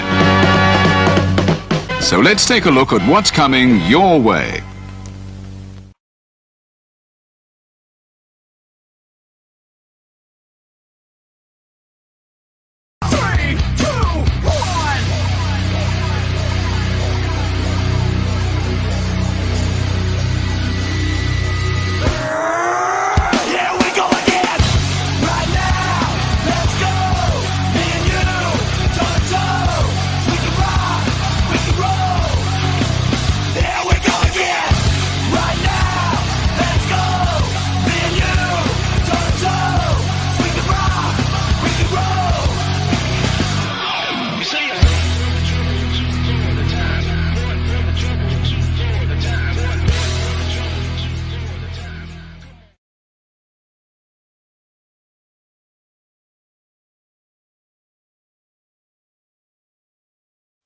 And again, as I've gotten the greatest smile I could have so far in my life this year in the professional wrestling business, once again, we are here to remind you that the Champion Mercedes Moné, we truly do cover and incorporate all the wrestling, all the wrestling, all the wrestling, all the wrestling, all the wrestling, all the wrestling, all the wrestling, all the wrestling, all the wrestling, all the wrestling, all the wrestling, all the wrestling, all the professional wrestling, damn it, and combat sports and other sports.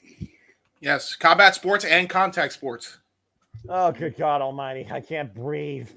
What the fuck did I just call? Dude. JJ, James, it's been an honor. Yes, it has. Yes, it has. That was...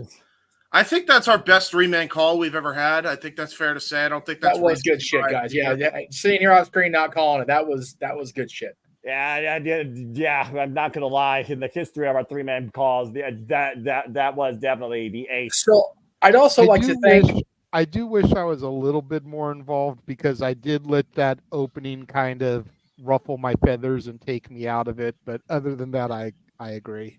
Yeah. So I'd like to thank everybody involved with. Oh God, here she comes. God damn. Well, time for the TBS Championship match. I'll get there in a minute. I'll figure it out. But I'll be back, guys. I'm gonna go use the bathroom. Oh, stop it. Okay. Mercedes Moné, of course, defending the TBS title ahead of the DMD that is waiting for her to make a trip to her office. She will see her now when she's actually got the balls and she's ready. As she defends the title 9 in open challenge against anybody but the American DMD. And Nyla Rose stepped up to the plate, the inaugural the second ever AEW Women's World Champion. Referee for this contest is Aubrey Edwards. Let's hear for Aubrey. TBS and NW Strong Women's Champion, the CEO Mercedes Moné with a record of 4-0 so far in AEW. I am looking forward to this match big time. I'm actually enjoying it. I'll still respect her as an athlete, even though I can't stand the fact that she's now a part of the elite. God damn it. God damn it. If you're going to be an uber heel in this company, that's who you hang out with. Of course, the elite will be involved in the most dangerous match in AEW history, Blood and Guts. Next week, Wednesday, and we'll be covering that here at the Multiverse of Media. And here comes shout out to your Don DeMarco partner, as always, who's going to bring his remix to his favorite theme. Here comes the native beast, Nyla Rose, the champion of the Twix. True that. And you know what? Cheap plug. Stay tuned for remixes on my channel because I will be bringing that back very soon after I am done with the documentary, which, by the way, we're in very good standings with that. Just going to say that because I know we've memed on it like for ages. But yeah, once that's done, back to YouTube, at least on a part-time basis, and then I'm going to try to get a job. I appreciate that. Man. So that'll be pretty good. I'm going to have a good time. I'm going to have a good year this year. That's my plan. That's the way to have a positive mindset. You don't need the learning tree smile to enforce that. Aubrey Edwards holding up the TBS Championship, of course, inaugurally held by Jay Cargill for 60 straight wins, 520-plus days before Chris Statler had a phenomenal run before losing to Julia Hart last year at Full Gear. Well, the Nightingale, of course, beat Julia Hart at Dynasty this year. And Mercedes, when they arrived in AEW and beat Will Nightingale at Double or Nothing. Hi, JJ. Hi, JJ. Welcome back. Good to see you. Your favorites in the ring. Yes, see you next Tuesday. Let's tie up here. Speaking of next Tuesday, I'm looking forward to next week's NXT. A lot more than I'm looking forward to her in the ring. Well, I mean, I'm also looking forward to Daybreaker DMD getting back in the ring, and what a phenomenal story of recovery, both mental and physical, from everyone's favorite three letters in AEW, DMD. Don't forget it. And we saw Daybreaker DMD, of course, crash the party of Mercedes Moné twice. Now Mercedes Moné has been left off and running. Clearly wants nothing to do with Britt Baker. The funny thing is, Britt Baker again says she's not the same person or wrestler she once was. She respects Moné for what she's done so far in the business, but believes Moné is not here for AEW's benefit and can't wait to get in the ring with her and prove exactly that she may not be necessarily on her level. She may even be above her level. Mercedes definitely isn't here for AEW's benefit. She's only here for her own benefit. Well, She's yeah, trying to make herself look better so that when she goes back to WWE, the company that actually made her an international superstar, she can try to gouge them for more money, but she's not going to get it. Now the Rose right now hooking up Mercedes Moné. The strength of the native beast coming into play. Stalling, vertical suplex position. Look at this with a freaking squat. Oh, but that was great maneuvering by Mercedes, though, using her legs to try to jostle her way out of the stalling suplex attempt. Chop to the back of the knee, looking for the attempted tornado DDT. And again, the power of the native beast coming into play once again. Oh, jeez. Yeah, you heard that, right? Yes. Yeah. Have you lost your mind? Well, you can't lose what you never have to begin with. So I was about to say, JJ. Man, I was about to say she did have a mind, and then she went for the tornado DDT. Well, I mean, Orange Cassidy. I think the elite stupidity is infecting her for sure. Orange Cassidy, where's my mind? Knee drop across the back. Should have snapped that twig in half. And neither might be Mercedes away from coming to face a TBS kick out. And this continues, folks. The Restaurant Quality picture-in-picture front television. Yeah. Throw it up, Jeff. It's here again. There it is. Yeah, I love this is what we think of TV. Up yours. Up yours. We Anyway. gotta fit it into the frame like a TV, like the middle fingers. Look what I did! I was the logo. Yeah. I'm sorry, Noah. Did I strike a nerve with my hatred for Mercedes? No, I respect your real talk and legit honesty. Shout out to Eddie Kingston. This match has got me doubly. It's got Mercedes and Aubrey as the referee. It's like, all right, don't I'm Aubrey. You and I already will fight on that. freaking doomed here. Hey, Aubrey, I only don't you're have an biased opinion on Aubrey. Nyla Rose because she hasn't barely been on television the year and a half I've been watching AEW. You've been biased against I've Aubrey. seen her on my TV a handful of times, probably less than that. Look, you can be biased all you want with certain people, but I'm biased, being honest. Honest with Mercedes, maybe. Biased with Aubrey. I dare you to say you're being honest about that. You're not. You're biased against Aubrey because you still blame her for the fact that Jeff Jarrett never became tag team champion. And the fact of the matter is, Jeff Jarrett didn't earn it that night. He even tried to use Mark Briscoe as an advantage. You want to bring up the past of people? I'll fight you all night on Aubrey Edwards. She is the most integral official in the AEW core. There's a reason she's only been bumped twice. And the fact that she got up after Mariah May dropped her on the back of her head. Still to this day, I respect Aubrey Edwards for what she brings to AEW. All right? Cover here, 2 count. No, you shush. I'm talking. Let me talk to you. Aubrey Edwards. The producer is here. No Let the slander. producer speak, Noah. Let the producer speak. Oh, okay, that was funny, ahead, though. Jeff. That was funny as hell. How you doing, Jeff? The fuck you said? That was. I said respect Aubrey Edwards. What do you think I was going to say? I was gonna come in here and do a little Disney from earlier and say, gentlemen, the past in the past, let it go, let it go. You done told me to show up on my own channel. Now it's on, motherfucker. God damn. It's not the first time that my passion has overruled. By the way, folks, we are nearly there to get Noah enrolled in the Chase U. Super chat the shit out of this. Yes. As a matter of fact, we are I'm going to drop out the same day and burn the shirt on air. We are just a little under $100 away from getting Noah to join Chase U. So if you guys want to see him pledge his allegiance to the greatest university that there is, Super Chat. It's as simple as that. There we go. That's what I wanted to do. There we go. That is the tallest suit I've ever seen in my life. Dude, he is a big mucker feather. Like, I'm not going to lie. I told the story a couple times, but, like, I stood right in front of him at the Staples Center. God damn it. Okay, well. I might have to check out that game show, Lucky 13. I wonder if that's just strictly trivia based, hosted by Shaquille O'Neal and Gina Rodriguez, coming to ABC. Yeah, that's hilarious. Yeah, he is a mountain of a man for real. Anyway, carry on. Except you tell me to shut up on my own fucking channel. I didn't tell you to shut up. I told JD to shut up. What are you talking about? No, you told Jeff to shut up. Hey, shut up. No, I'm talking. Shut up. You told him to shut up. JJ was berating Aubrey Edwards. I don't look at the fucking monitor like you. You know what? Oh, that's true. We're back on the TBS Championship match. That's You know fair. what? That's fair. Where's all the King's horses and all the King's men to put James back together again? Yeah, come on now. No fucking joke. I think that James is broken. Non-copyright. Shout out to my favorite knockout of all time, Tara, aka Victoria. She'll be in the W Hall of Fame. Damn it, but I digress. Hey, I will say.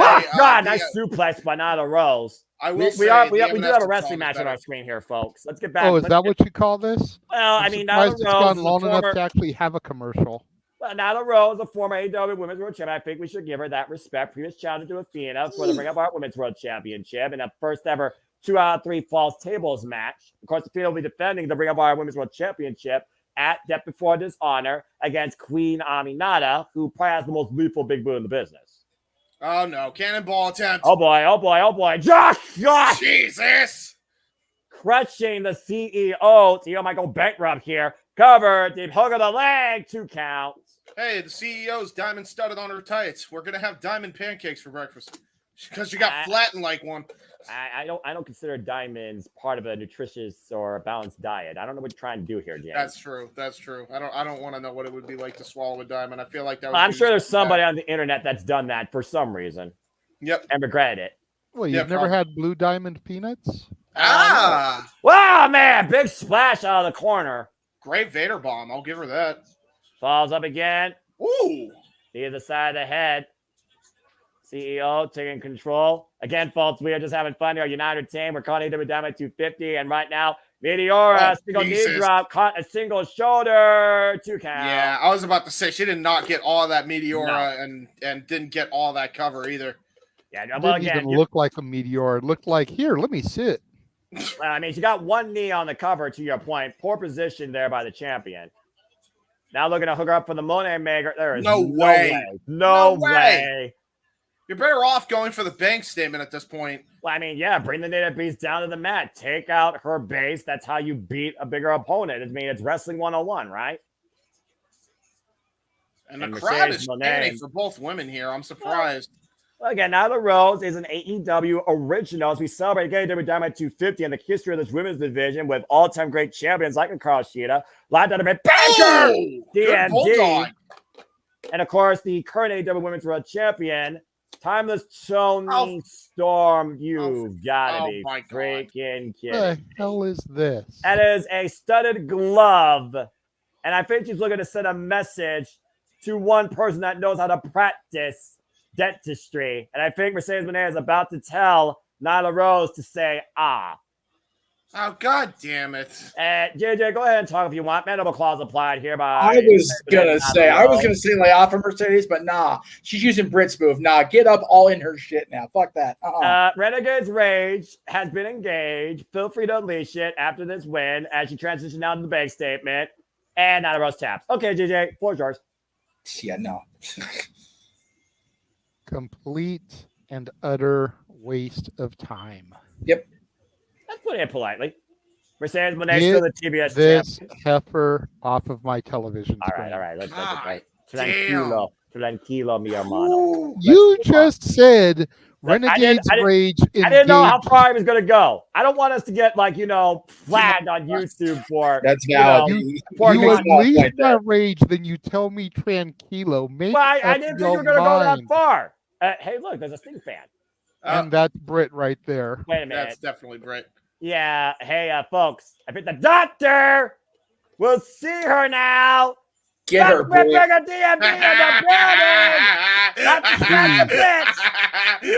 That wasn't horribly scripted.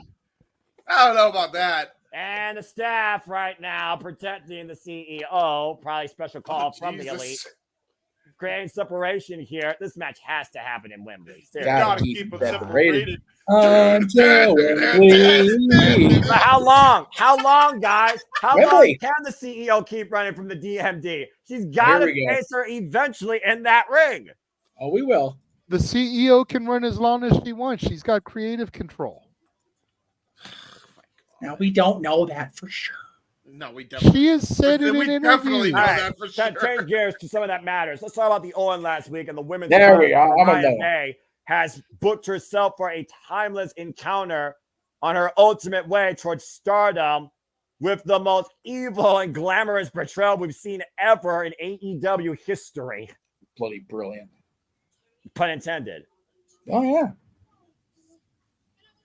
The cinema of this tragedy, the timeless last awaits in Wembley. Timeless Toni Storm and Mariah May for the AEW Women's World Championship. Something tells me Toni Storm is going to have to watch out for more than just a shoe after what Mariah May did to her at the end of the Owen Hart tournament, JJ. What a statement. I'm still speechless over those actions from last week. Like, we saw it coming, but I didn't expect it to be that vicious, that bloody. There's a reason why Mariah May is called the evil glamour. Something so beautiful can truly be lethal. And we will find out how lethal she is at Wembley Stadium. Yeah. I was actually Mariah the one to be the one to turn. That's what was crazy about last week. Yeah, of all things, I was expecting Timeless Toni Storm. Yes. Again, how many times did I talk about with you all? I thought for sure she was setting herself up to make sure she was going to preserve herself in the spotlight. I didn't think Mariah May had that in her, but now she wants to be the center of the universe, the attention, the star of AEW, sending the timeless era into oblivion. To reference somebody that was driven out of this company, does she have everybody's attention now? I think after last week, she's got more than just AEW's attention, to say the least. Yeah, exactly. Jesus. Mina Shirakawa right now, an emotional wreck. Can't believe what she saw. Again, those two are as close as mother-daughter. They were bosom buddies. You were looking for the freaking motorboat trio, and now you're lucky to have one of them doing that anymore. It's funny you mentioned bosom buddies. I actually have a outing tonight with a lady friend, and we're going to watch Sleepless in Seattle. I've never seen that movie. What? I'm going out with a friend tonight, and I've never seen Sleepless in Seattle, so we're going to watch that together. Oh, okay. Good on you. Enjoy. Yeah. And I hope everyone's enjoying our coverage here of AEW Dynamite 250, where, again, we just had a match of the year candidate with MJF and Will Ospreay, the new AEW International Champion, at 59 minutes and 58 seconds. I cannot fucking believe I just said that. And then we followed it up with the match that, if it was a movie, would be nominated for a Razzie Award. What's a Razzie? The Razzles are like the opposite of the Oscars or the Emmys or whatever. They're the worst of the worst. You're never going to let this go with Mercedes, are you? He's not. Why would there be awards for the worst things possible? Because people suck, Noah. That's why. Well, that's fair. People are people. Depeche Mode made a song about that, so you know. Yes, they did. James, I will make a deal with you. As much as it pains me to say it. Uh-oh. Because that's what we do on this channel. We negotiate, we make deals. Right, Noah joining Chase U? Right, Noah buying a Chase U t-shirt if Theo wins the title? Going to drop out the same day. Hey. I will drop this hatred to Mercedes when you drop your hatred towards the Elite. I was about to say, I'm not judging you. I just Jeff, should I just leave? Whoa. Okay. Should I just leave? I'm making a valid statement. I know. If it gets on James, my hatred towards Mercedes, he's never going to let it go. It's kind of the same. Well, okay, but I don't. I thought you were talking to me. Like, you're talking to James. That's between you two. But if you're talking about my hatred, I have valid in-person reasons. Like, no, that's different. That's why I said James. Okay, I said I would make a deal with James. Okay, but to be fair, even though I hate the Elite, I turn my back. I've never on commentary called them like, I don't know, like, what's the worst insult you call them? I don't know. Because you turn your back on them. You're not on commentary for their matches. That's true. As much as I hate Mercedes, as much as I still hate the Elite, I'm on commentary for their matches. That's true. So I will give up my hatred when you do. Who's that? And that's Jack Perry, and that's Brandon. Why is everybody just shit-canning Cutler, dude? Well, Cutler apparently he can't do his job right. But okay. Who's really the scapegoat? Because I feel like they're just making Cutler the scapegoat. Well, Darbion says this continues through 250, and let's not forget Darbion and Jungle Jack Perry are former enemies. And what the hell? Wow. What's Toni Storm doing here? I don't think that's Tony. I think that's Mariah. Oh, you're right. I could barely tell. Playing the part of the timeless one. The only thing she's missing is the AEW Women's World Championship. Like I said, Mariah May is ready for her time in the spotlight, looking to claim her ultimate road to stardom. And she has her ticket punched for her feature role in Wembley Stadium. And the camera, by the way, the music just cut off. And there's a reason why we're not in black and white, folks. You see right now in full color, Mariah May. Rest in peace, the Motorboat Trio. JJ, I know you're in black and white, but again, man, even you have to admit, this is a timeless charade by the former protege of the current AEW Women's World Champion. And who knows the physical and the emotional condition of timeless Toni Storm right now after that bludgeoning from last week. That's fair, but in Hollywood, whenever we get somebody that's dressed up as the star, we call them a stunt double. think Yeah, that's but what how? Mariah is right now. Well, is clearly the- she wants to prove that she's more than that. She is a leading actress. It looks like she's about to speak. This is interesting. Damn! Giovanni Oh, said, okay. all right, So you know, the I was stuff that gonna I say is horrible, Giovanni, what the but hell? they're on commentary calling her a straight up bitch. Okay. You know what, JJ? I mean, JJ, JJ, you're justified. You're justified. Yeah, JJ, I take back everything I said. Let's hear from this timeless charlatan. Damn. Conrad's gonna go off on this motherfucker next week. Damn. Mariah May's true colors showing out tonight.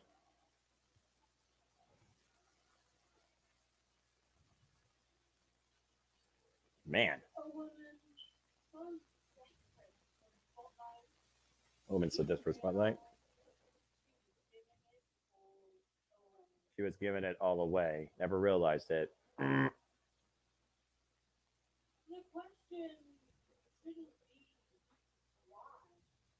The question should be why. The question should be, Mariah, what took you so long? They've been together since January to a point.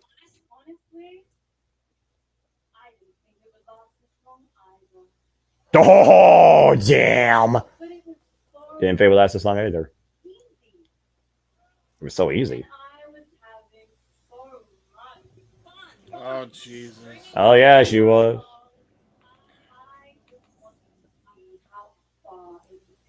Wanted to see how far it would go. Bro. Damn. Saw Wembley. I thought. Why not take a little horse back when I can kill it in front of as many people as possible? Oh, Jesus. Okay. Damn. This sounds more dangerous than a Shakespearean tragedy.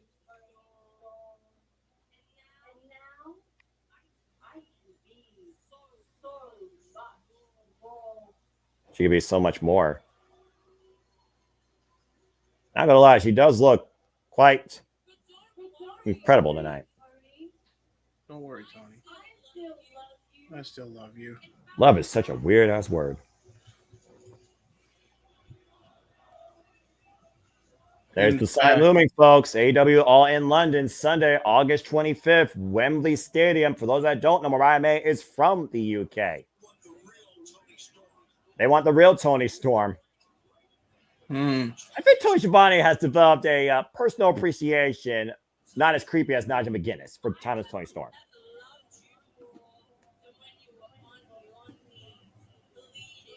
Never let him on your knees, bleeding and screaming her name. That was your great performance. Oh my God. Jesus. And her greatest performance will be at All In. Closest thing to spicy chips. Sheesh. Because now, all the wrestling is all about Mariah. I was waiting for something like that. And scene. Wembley Stadium, Sunday, August 25th, the timeless Toni Storm versus Mariah May, AEW Women's World Championship. Jesus. Okay. All right, Mariah. I was waiting for some kind of reference there. Good on her for doing that. Well, JJ, your thoughts on that? I don't know what you even call what that was. Mission statement, final decree, teaser towards the final act of what could be the timeless era here. Is AEW truly about to be all about Mariah here? This is some serious circumstance for the timeless champion. We've seen this coming at All In. If Mariah doesn't win, then this was all for nothing. But that one line, as insignificant as it may seem to most people, really kind of brings everything into focus as I shift back into color, because for those of y'all that don't know, this entire angle has basically been the premise of the film All About Eve. Take a listen to this real quick and tell me if any of this sounds familiar. Names changed, of course. Please do. Also, fuck television. Go ahead. The film stars Bette Davis, Toni Storm, as Margot Channing, a highly regarded but aging Broadway star, and Ann Baxter, Mariah May, as Eve Harrington, an ambitious young fan who maneuvers herself into Channing's life, ultimately threatening her career and her personal relationships. Oh, Does that sound at all familiar? Yeah. Yep, that to a That's T. basically been this entire angle. So that one drop, it's going to be all about Mariah. So instead of all about Eve. Let me ask you this: why you might be proposing a similar tragedy? Did that movie ended up being, in the end, all about Eve? I've actually never seen the actual movie. I think I might have to watch it and review it ahead of All In, even if for one day resurrect the reviews. Yeah. But JJ, yeah, I think. But I've been doing my homework, and I think that's part of why they started this whole thing with Turner Classic Movies when the Timeless gimmick began. Right. I think this is something, you know, we, not you guys, but we have crapped on Tony Khan a lot for lack of storytelling. This is great storytelling. I think this is the one angle that he's really been on top of since Tony made the jump from Outcast to Timeless. Yeah. Yeah. And prior to being and Timeless, all the pieces have really come into play like a movie. Act 1, we got the introduction of Toni Storm and the introduction of Mariah May as her Uber fan. Act 2, growing closer, the little sense of distrust with Mina Shirakawa coming into play, ultimately leading with the turn of Mariah last week. Act 3 will be the culmination at Wembley Stadium. The final act, the timeless last. Now, real quick, that was a great explanation by both of you there. Thank you for that, because I don't even know all that. Real quick, just so we can mention it, why the fuck are they stripping the fucking Bang Bang game of the trios titles? That was so dumb. Oh yeah, that's right. Another segment happened. I'm sorry. So that's what happened. Back to present. It happened last week in AEW Collision, officially declared by Christopher Daniels, since Jay White is out injured and you can't use the 3-bird rule in a 4-person group. Ain't going to fly like that. Rock Juice Robin is not officially a trios champion. They have been stripped of the AEW Unified Trios Championships, and they now will defend and define those titles in a trios match. If Bang Bang Gang wants to officially still have the gold, they have to beat the Patriarchy this Saturday on Collision. And the winner of the trios match is the new AEW Trios Champions. Which is so dumb because they're all a part of the same group. Just have Juice take the place. And even though Okada's coming out, just have him take the place of Jay White. That's all you have to do. Why do this freaking hoopla when you're going to give him to the Patriarchy any goddamn way? I think they were just looking for an excuse to take him off the Bang Bang Gang. That being said, you had it with the Patriarchy. Well, you know, circumstances change with Switchblade Jay White's injured. Maybe Jay White and Christian Cage is the match to happen. Meanwhile, it's main event time on Dynamite 250. As we have the Rainmaker, the current AEW Continental Champion, Kazuchika Okada, making it rain here tonight on Dynamite, taking on Swerve Strickland in a match that is booked champion versus champion. But simply put, gentlemen, this is momentum ahead of both these men's involvement next week in Blood and Guts. I am loving Okada every time I see him in the ring, man. Like, he's the shining star of the elite. currently undefeated 5-0 in AEW, our current AEW Continental Champion. But whose house? Run's house. That too. Oh no! You will yeah. never get me to say Swerve as my first answer. I'm always going to say Run's house. I know, and I respect that because I Here know we go. what you're about. Here we go. Fine. Go, Meats!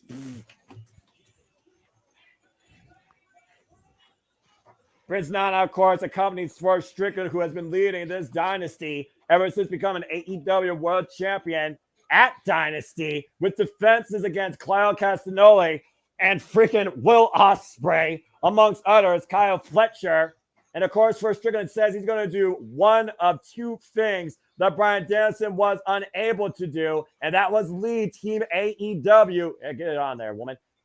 Team AEW to a victory against the Elite. We saw what happened at Double or Nothing in Anarchy in the Arena with the Elite won. Swerve Strickland believes that he is the leader AEW needs to beat the Elite. And here he comes in tonight taking on somebody undefeated and the Elite's new best bout machine, Kazuchika Okada. And while Okada is not the leader of Team Elite next week, you might as well call him that. He definitely might be the most dangerous and valuable player. Bell rings were underway. Referee Paul Turner for this contest. For those that don't know, Blood and Guts, solid steel cage, enclosed 2 rings, including a fully capped roof. The match does not begin until all 10 men are in. And the only way it ends is via pinfall or surrender.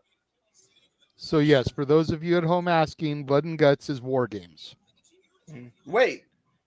Oh, yeah, because it's not a Continental Championship match. It just occurred to me. Champion versus champion. AEW World Champion, Swerve Strickland. AEW Continental Champion, Kazuchika Okada. Okada, though, able to hold himself against the ropes, stopping Swerve Strickland there. Again, we talked about the quick-footedness, the modified offensive nature of Swerve Strickland. Of course, Okada looking for the Rainmaker. Oh, boy. Oh, got countered. But for and by the way, nice arm drag. Drag. Taking Okada down. Head scissors lock, though. Both these men stalemate. And keep in mind, gentlemen, I do feel that there may be a 50-minute overrun. We've seen it in the past. We saw it with the assault of MJF. Could they go the 50-minute overrun here? I don't know, man. I mean, I've already called my greatest match this year. I mean, right. You said top that. We had our opening bout, and that might as well just been the only match on the show. And here we are with the main event. Yeah, seriously. Poor freaking Strickland, bro. Oh, no. I wouldn't consider him a footnote, but the fact that, again, MJF just literally outperformed this man. Everybody. And everybody on this show, I think, speaks volumes towards MJF. Yeah. So, but out of the grip of the Rainmaker, looking for the Okada rolls. Going up and around, taking Okada up and over. Yeah, come on. Oh, come on. Guys, they don't even get. They're like, you know what? Just take it home. Freaking Swerve. Hook the head scissors, bro. Oh. Come on. And there. It's whatever. It's whatever. What the fuck does that mean? And that's what he's doing. He's doing a dance in the ring. It's whatever. I don't understand you guys. These damn TikTok. Whose house? Swerve's house. Okada, though, and does Run's not house. seem impressed. Oh, boy. Swerve Run DMC. Is Run DMC still around or no? Good question. They're not really active like they used to be, but they're both still alive. The only one that's passed away is Jam Master Jay.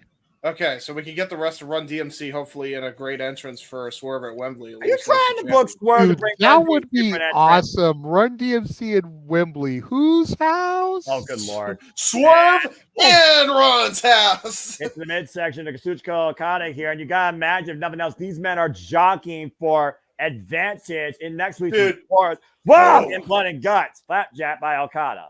I swear to God, if Run DMC reunites with Swerve as part of them, I'd lose my mind. I mean, like, holy shit, what a way. I'm not going to lie. That does sound pretty fucking cool. I parlayed my AEW World title. I parlayed my AEW World title to 6 to be a part of Run DMC. What have you done lately? Okay. First off, this boy on something now. This boy crazy. I was just saying. Hey, listen. Wrestling Party, picture, fuck television. Okay, James. Go ahead. Piggybacking on that. Go ahead. Oh, no, here we go. You get Run DMC at Wembley yes. to perform Run's house, but switch it to Swerve's house for his entrance. Swerve when I drive. Exactly. That's what I'm thinking. And listen. And then You get Europe What I deal with to perform Final Countdown live for Brian to come out to. Okay. Now you bought me in. I'm all in on that. That's a hell of a way to book a main event. You know what? Did you just say you're all in on that? Yes, I am. And again, we're all in next week with our coverage of the most dangerous match in AEW history, Blood and Guts, Team Elite versus Team AEW. And Minoru Suzuki will take on the Learning Tree, Chris Jericho. Hi, Jeff. That was all in. I understood that. Definitely. You know what? I'm just one of those guys that knows how to segue and knows how to just buy into anything that's brought on the multiverse of media. Hey, so real quick. I will say, when it comes to anybody joining any group ever, even if it's Run DMC and reuniting that group because of Swerve, I said it before, I'll say it again. I'm never, ever going to say nothing could happen in the wrestling business again because holy shit, this year has been a living proof of that one. Yeah, the 2024, like I said, is the greatest year in this business, and 2025 is looking to even surpass that. Going to be fucking phenomenal with the all-Japanese professional wrestling week that starts off the week of the year. So we got our official date for Abima, the Pro Wrestling Noah New Year's show, January 2nd. Jesus, there's a lot of Japanese shows, huh? God damn. Well, Stardom's got their show on the 3rd along with Marigold, and then you have Wrestle Kingdom on January 4th, Wrestle Dynasty January 5th, and New Year's Dash January 6th. Jesus Christ. Irish Whip. No sleep. Oh. No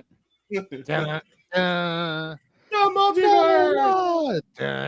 Oh, come on. Remember when we slept during the nighttime here in the States? Remember when we step back on watch-alongs and not do as many? Pepperidge Farms. Oh, yeah. Exactly. More watch-alongs, more companies. Pepperidge Farm got Noah's murdered. turning over to Ryback over here, talking about feed me more. Compare me to that meathead with half a brain. If anybody should be compared to Ryback, it's me. Ryback, half a brain. I also understood that.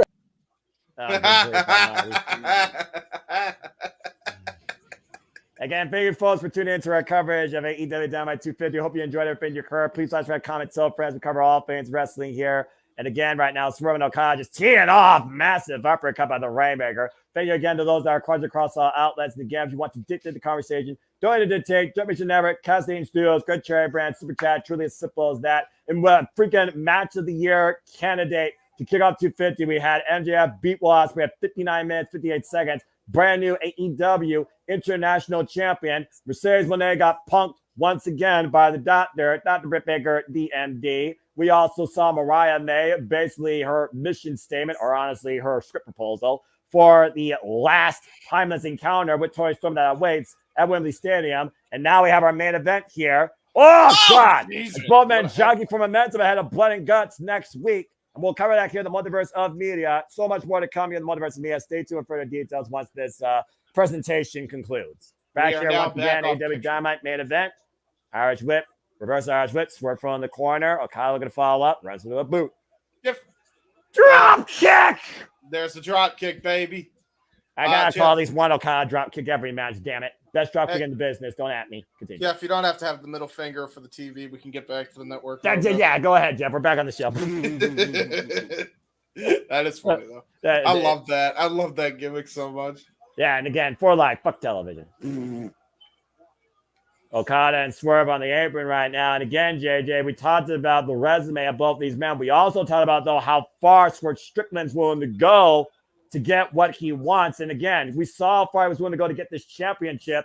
We're going to Blood and Guts where there is no rhyme, reason, rules, or any sense of safety. What the hell is Swerve going to do in this extreme environment? Whoa. It's a very good question. I'm not 100% sure. I'm kind of frightful about it, if I'm being honest with you. Oh! Ooh, good flatliner by Swerve. No one flows like Swerve Strickland in that ring, period. Nope. Take him down with the brainbuster. Grab him small of his back. Cover, hook the leg at 2 count. He flows in the ring and he flows in the booth. And of course, a mogul of 2 worlds, the world of wrestling and the world of entertainment. Did you know that Swerve has a gold tooth? Haha, bars. Okada right now looking up towards the stars, and Swerve right now, the high-risk stitch. Okada, though, picking the ankle. And to my knowledge, James, you and I have covered Okada's career for quite a long time in New Japan Pro Wrestling. The most extreme we've ever seen this man get was surviving wars against the likes of Minoru Suzuki, willingly taking shots from the former King of Pancrase to prove a point. Uh-oh. Ow! There's that neck breaker. Ushigoroshi sorts over the knee. Cover. Heavy rain. 2 counts. Swerve kicks out. Up. Hi, Jeff. What was that about? Up. Bye, Jeff. Did I say something wrong? Or that was just a botch click? No, I said something wrong. I did a freaking whitest guy rap ever. Well, you are white. So, I mean, is it really wrong if you're representing what you are? I'm not judging. I'm mixed. That's true. I got more races than I know what I am. Okada to the top rope. Look at the elbow drop. What a fucking sentence. I'm a melting pot. And so is my family. And Okada, fuck you. Oh, no. And Swerve, though, scouted it, though. The rope for his shoulders are down. 2 counts. I'm a melting pot. But for the rolling elbow, catch him, though. Rolling Rainmaker. Oh, nice escape by Swerve. Combination here. Jesus. Did he just hit a karate chop? Drop kick. And there's another drop kick. Yes, he did, to answer your point. God damn. You don't see karate chops used in pro wrestling anymore, so I appreciated that. Yeah, not that often, unless it's like an insult to the back of a bald head. Paul Turner starting his standing 10 count. I'm just pointing facts here. That's true. You ain't wrong. How can I relax when I'm calling AEW? There's no relaxation in this company. What are you talking about, bro? Yeah, man. I need to relax. This show's been crazy. This is my euphoria in life. This is professional wrestling, damn it. Swerve right now, picking the knee of Okada, elbow strike. Catching the other leg, though. Slips out from underneath. Oh, backbreaker. Transitioning now. Looking to hook him up. Whoa, man. Nice power slam out of the power bomb attempt. And we saw him use that little Ospreay, though, back at the last pay-per-view Forbidden Door. And once again, back to the top rope. Swerve stomp. Okada, though, getting out of the way. And once again, Okada catching Swerve. Uh-oh. Tombstone pile driver. Long go spike-like. And he might be looking. Uh-oh. He's got wrist control. Wait a minute. Oh, Swerve stomp. That was great. Just drop the Rainmaker. That was a great counter, and he might be looking for a house. Oh, fuck me! Boo! I knew this was going to happen. You know the ending. We're now going to come out as Okada getting his first loss here in AEW. Go away. Go away. Go away. Now, wait a minute. Look at this. Yay! Claimed. Ebony Boaz and Max Caster, who said they'll stand by Mark Briscoe inside blood and guts. Here comes Jack Perry. Oh, shit. The numbers game once again in favor of the elites. No, boo! Here comes Mark Briscoe. The Mega Man World Champion. And the first man to declare himself as part of Team AEW outside for Strickland. The 2 world champions of the respective Tony Converse. And of course, Mark Briscoe is here to fight. Mark Briscoe knows how to bleed and endure wars, ladders and steel included. Irish whip here by Jack Perry and Mark Briscoe. That's their name. Whoa, man! Yeah! Briscoe ducked the lariat and took out the Bucks on the outside. Yay! Jack Perry did it! Boo! Yeah! Oh, house call by Swerve! And the AEW World Champion stands tall in the end. Next week, blood and guts all here. Oh, here comes some cowboy shit. Whoa! Damn it! But now that we've got 5-on-4, we might get our 5th for Team AEW. Again, remember though, the intention of Heyman and Page, he said he will do anything to burn what Swerve Strickland has built down to the ground. Okada picking the ankle. Uh-oh. And Team AEW is outnumbered right now, to your point, though. Who the hell else can Team AEW get at this point? Well, we're about to find out, but... The security needs to be getting control here. Security is now rushing out, finally. Yeah, get more stack. Get the locker room out here. Jarrett's going to be the 5th guy, I'm pretty sure. It has to be. I mean, this is anarchy. This is what this is. This is bedlam. All hell's gonna break loose. The match officially known next week. Teammate. Oh shit. Darby Oh Allin. shit! The man that lit Jeff Perry on fire at Double or Nothing. Anticlimactic. Can we have him light Paige on fire and just have a big burning pile of cowboy shit? Wait, where is he? Where is he? What the? Well, Where the fuck is he? Hello? Is he going to descend from the rafters like Steen? I think he is. Well, we called him the next icon. Oh shit! Yeah, He there is he is. descending from the rafters like Steen. Oh shit! Darby Allin's in the building, descending from the sky. And there's the fifth man. Oh no! Well, if you're going to get a fifth man involved in a match where you truly can destroy your body, why not a human cadaver? Well, Anticlimactic. Darby in the sky attack. Darby Allin, Mark Briscoe, The Acclaim, and Swerve Strickland take on the Elite next week in Blood and Guts. As all hell is broken loose out here at the conclusion of Dynamite 250. God damn. Okay. It's just a full-on Donnybrook. I mean, I wouldn't expect anything less. This is Blood and Guts we're talking about here. And I think the least of your worries is going to be thumbtacks. People are going to get hurt next week so bad with all these guys in this. Oh, my God. I approve of it. Not always. I like violence. Minoru Suzuki looking to kill a learning tree, and the Elite might die at the hands of Team AEW. Can Swerve Strickland do what Bryan Danielson wasn't able to do ahead of facing the American Dragon and giving his final count at Wembley Stadium? As AEW goes off the air, happy 250, folks. For the regular wrestling, JJ Williams, for Jim Motherfucking Meacham, for James Keeper, I'm Seminole Foster. Featuring our coverage for AEW Dynamite 250. Holy shit, what a show. This motherfucker got hit by a bus before his last match. Yep. And never put him in War Games? What are you crazy for? Darby Allin crazy. That boy crazy.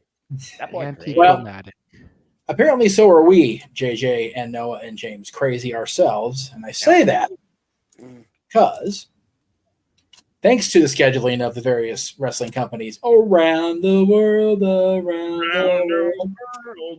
Right. This is what we got coming up. We've got a grand total of 4 days off, or we'll go up to SummerSlam. We have 3 days off. So there you go. Oh, boy. Impact tomorrow, of course, along with Simply Predicting for Slammiversary. Slammiversary on Saturday, and then we rest. On the 7th day, we shall rest. As we should. Hopefully. You know, I mean, I'm just throwing it out there. All right. So Impact tomorrow, of course, 8 Eastern, 5 Pacific, across the multiverse. I got to get the logo on there. It's just not running. Simply Predicting with everybody in this room, I believe. James, will you be here tomorrow for Simply Predicting? I can try to be there, yes. Okay. I mean, and then we've got Slammiversary itself, of course, coming up on Saturday, 6 p.m. Eastern, 3 Pacific, followed, of course, by Open Mic Night. JJ, with your permission, are you if you're not on the schedule at work for Saturday, I'd rather start Open Mic Night as soon as Slammiversary is over.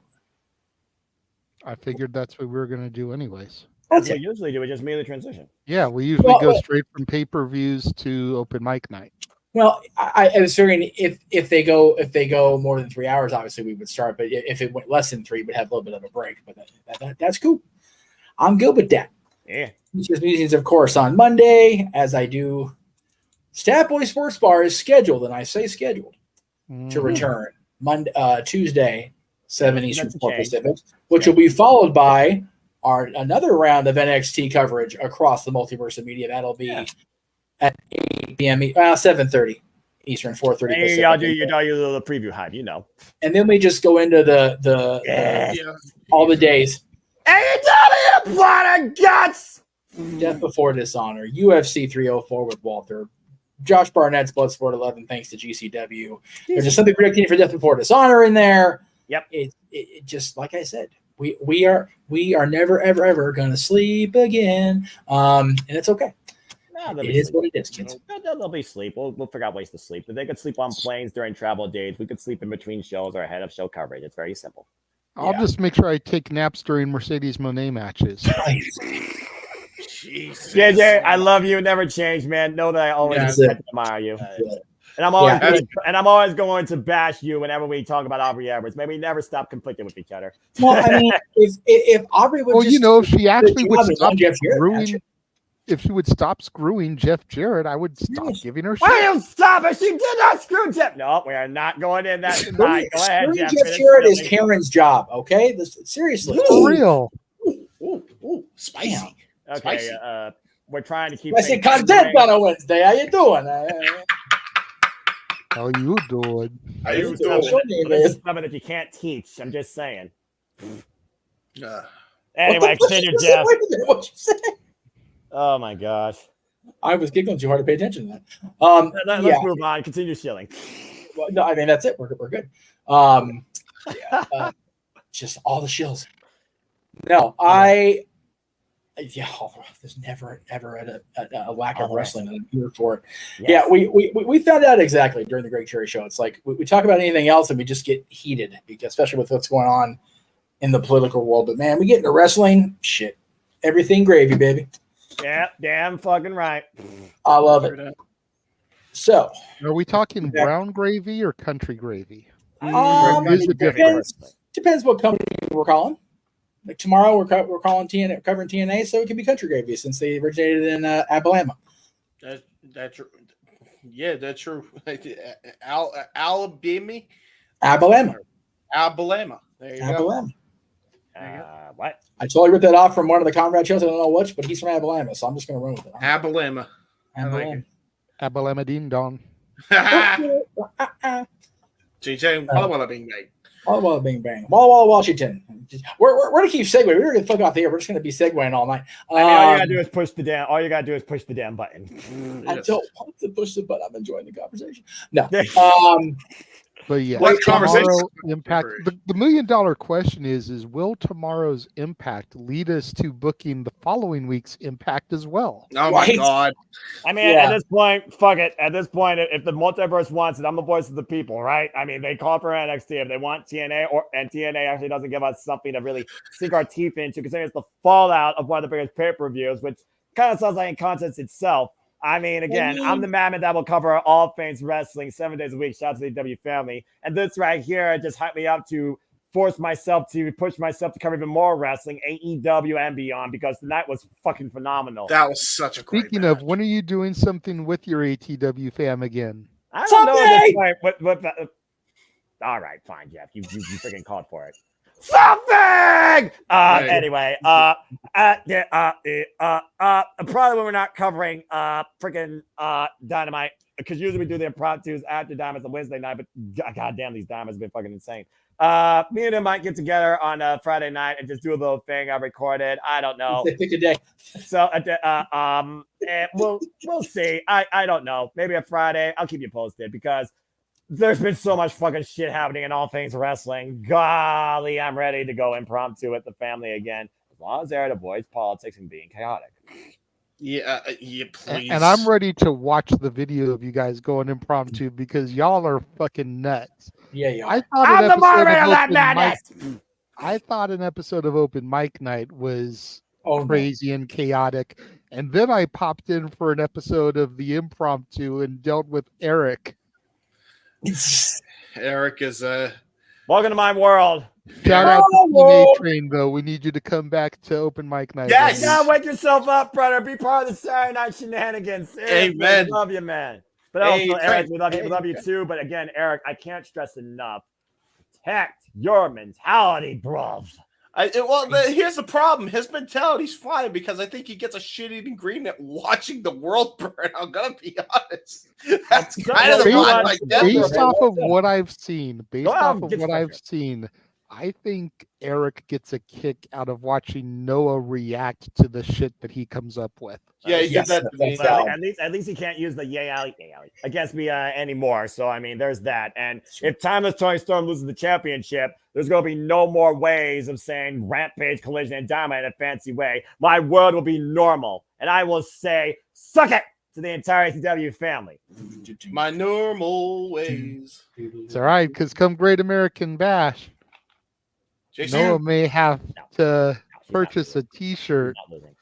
I was gonna say, if the multiverse allows and they're generous, we could have a situation, gentlemen, where Noah is a member of Chase University as Thea Hale challenges for women's championship in NXT. Can you imagine Noah having to root against Roxanne? Stop it. Yes, that would be great. No.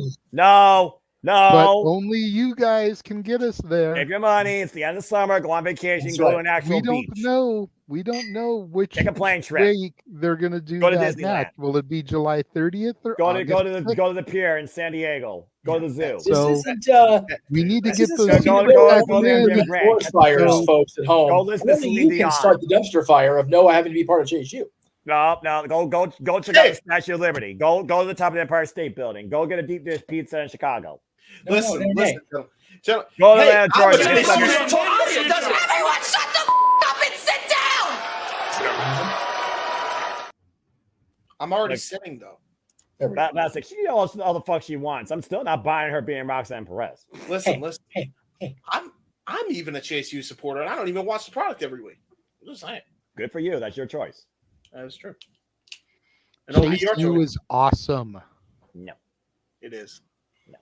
Also, during that next week when we're leading up to the Great American Bash, JJ and I have our topic for the next episode of Dad, since we're still doing it in show mode.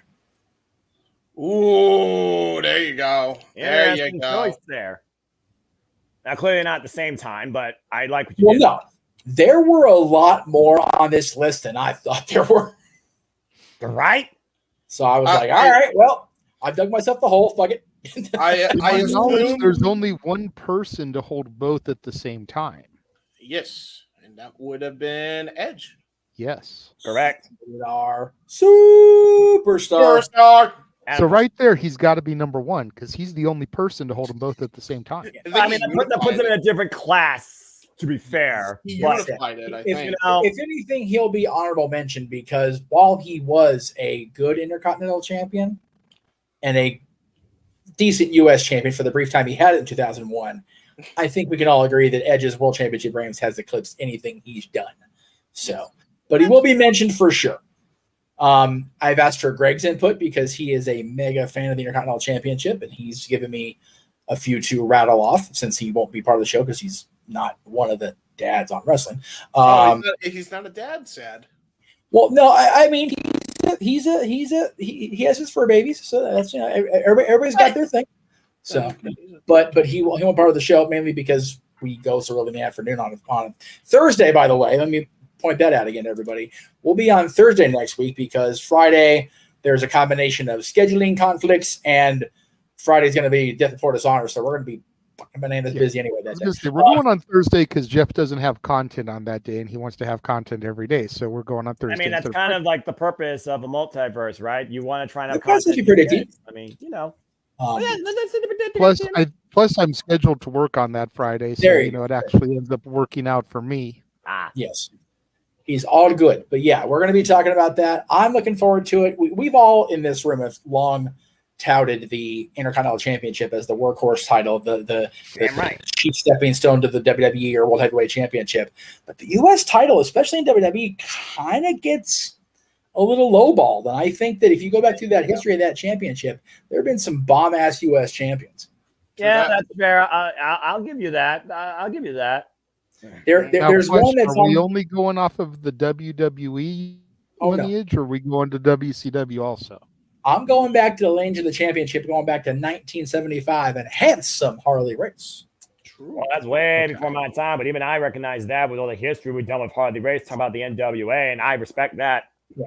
Harley was never kind of champion, so he won't be on the list, but yeah, we're going back to the 75 for the U.S. title and 79 for the Intercontinental when Pat Patterson made that dangerous journey to Rio de Janeiro, Brazil in a tournament that did not fucking happen and became the first Intercontinental champion. Mm-hmm. Sure, that didn't happen. True that. History. By the way, when it's time for us to sign off, may I do the sign off because I have a funny song we could do for the "We Sick Gonna Die" thing. Oh, good grief, almighty! Yeah. Okay. Are we signing off? Man, just have somebody, just super chat James to sing in animal form. I Will Survive by Gloria, whatever her name is. So hey, that super chat will go to help get Noah into Chase U. So That's please valid. do That's that. valid. Yeah. If no one wants to put his foot in his mouth, have James sing. I'm all for both of those. Oh, Exactly. So here we go, everyone. I think we're gonna Arlene? No. Yeah, more you. Emmanuel? No. Dominguez says you save your wallet.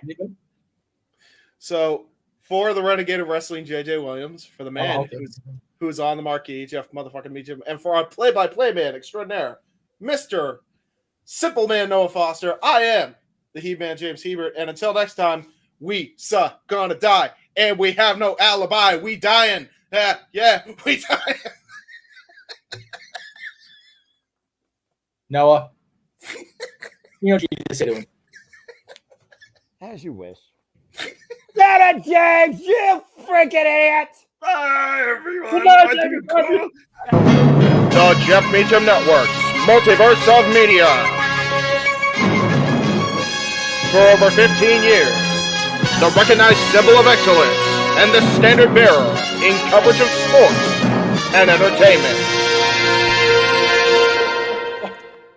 What happened? Damn it, I love AEW! I hate this computer. What is happening? My whole suck. And I'm scared to find out. That was good. Don't worry, Bye, Sammy. There's everybody. nothing, and we're safe. That's all, folks. Thanks for tuning in. We are JMN Multiverse Media. Bye. As soon as he pushes the button. Do really cool and jump you things. freaking idiot. You got to end it. I'm about to say.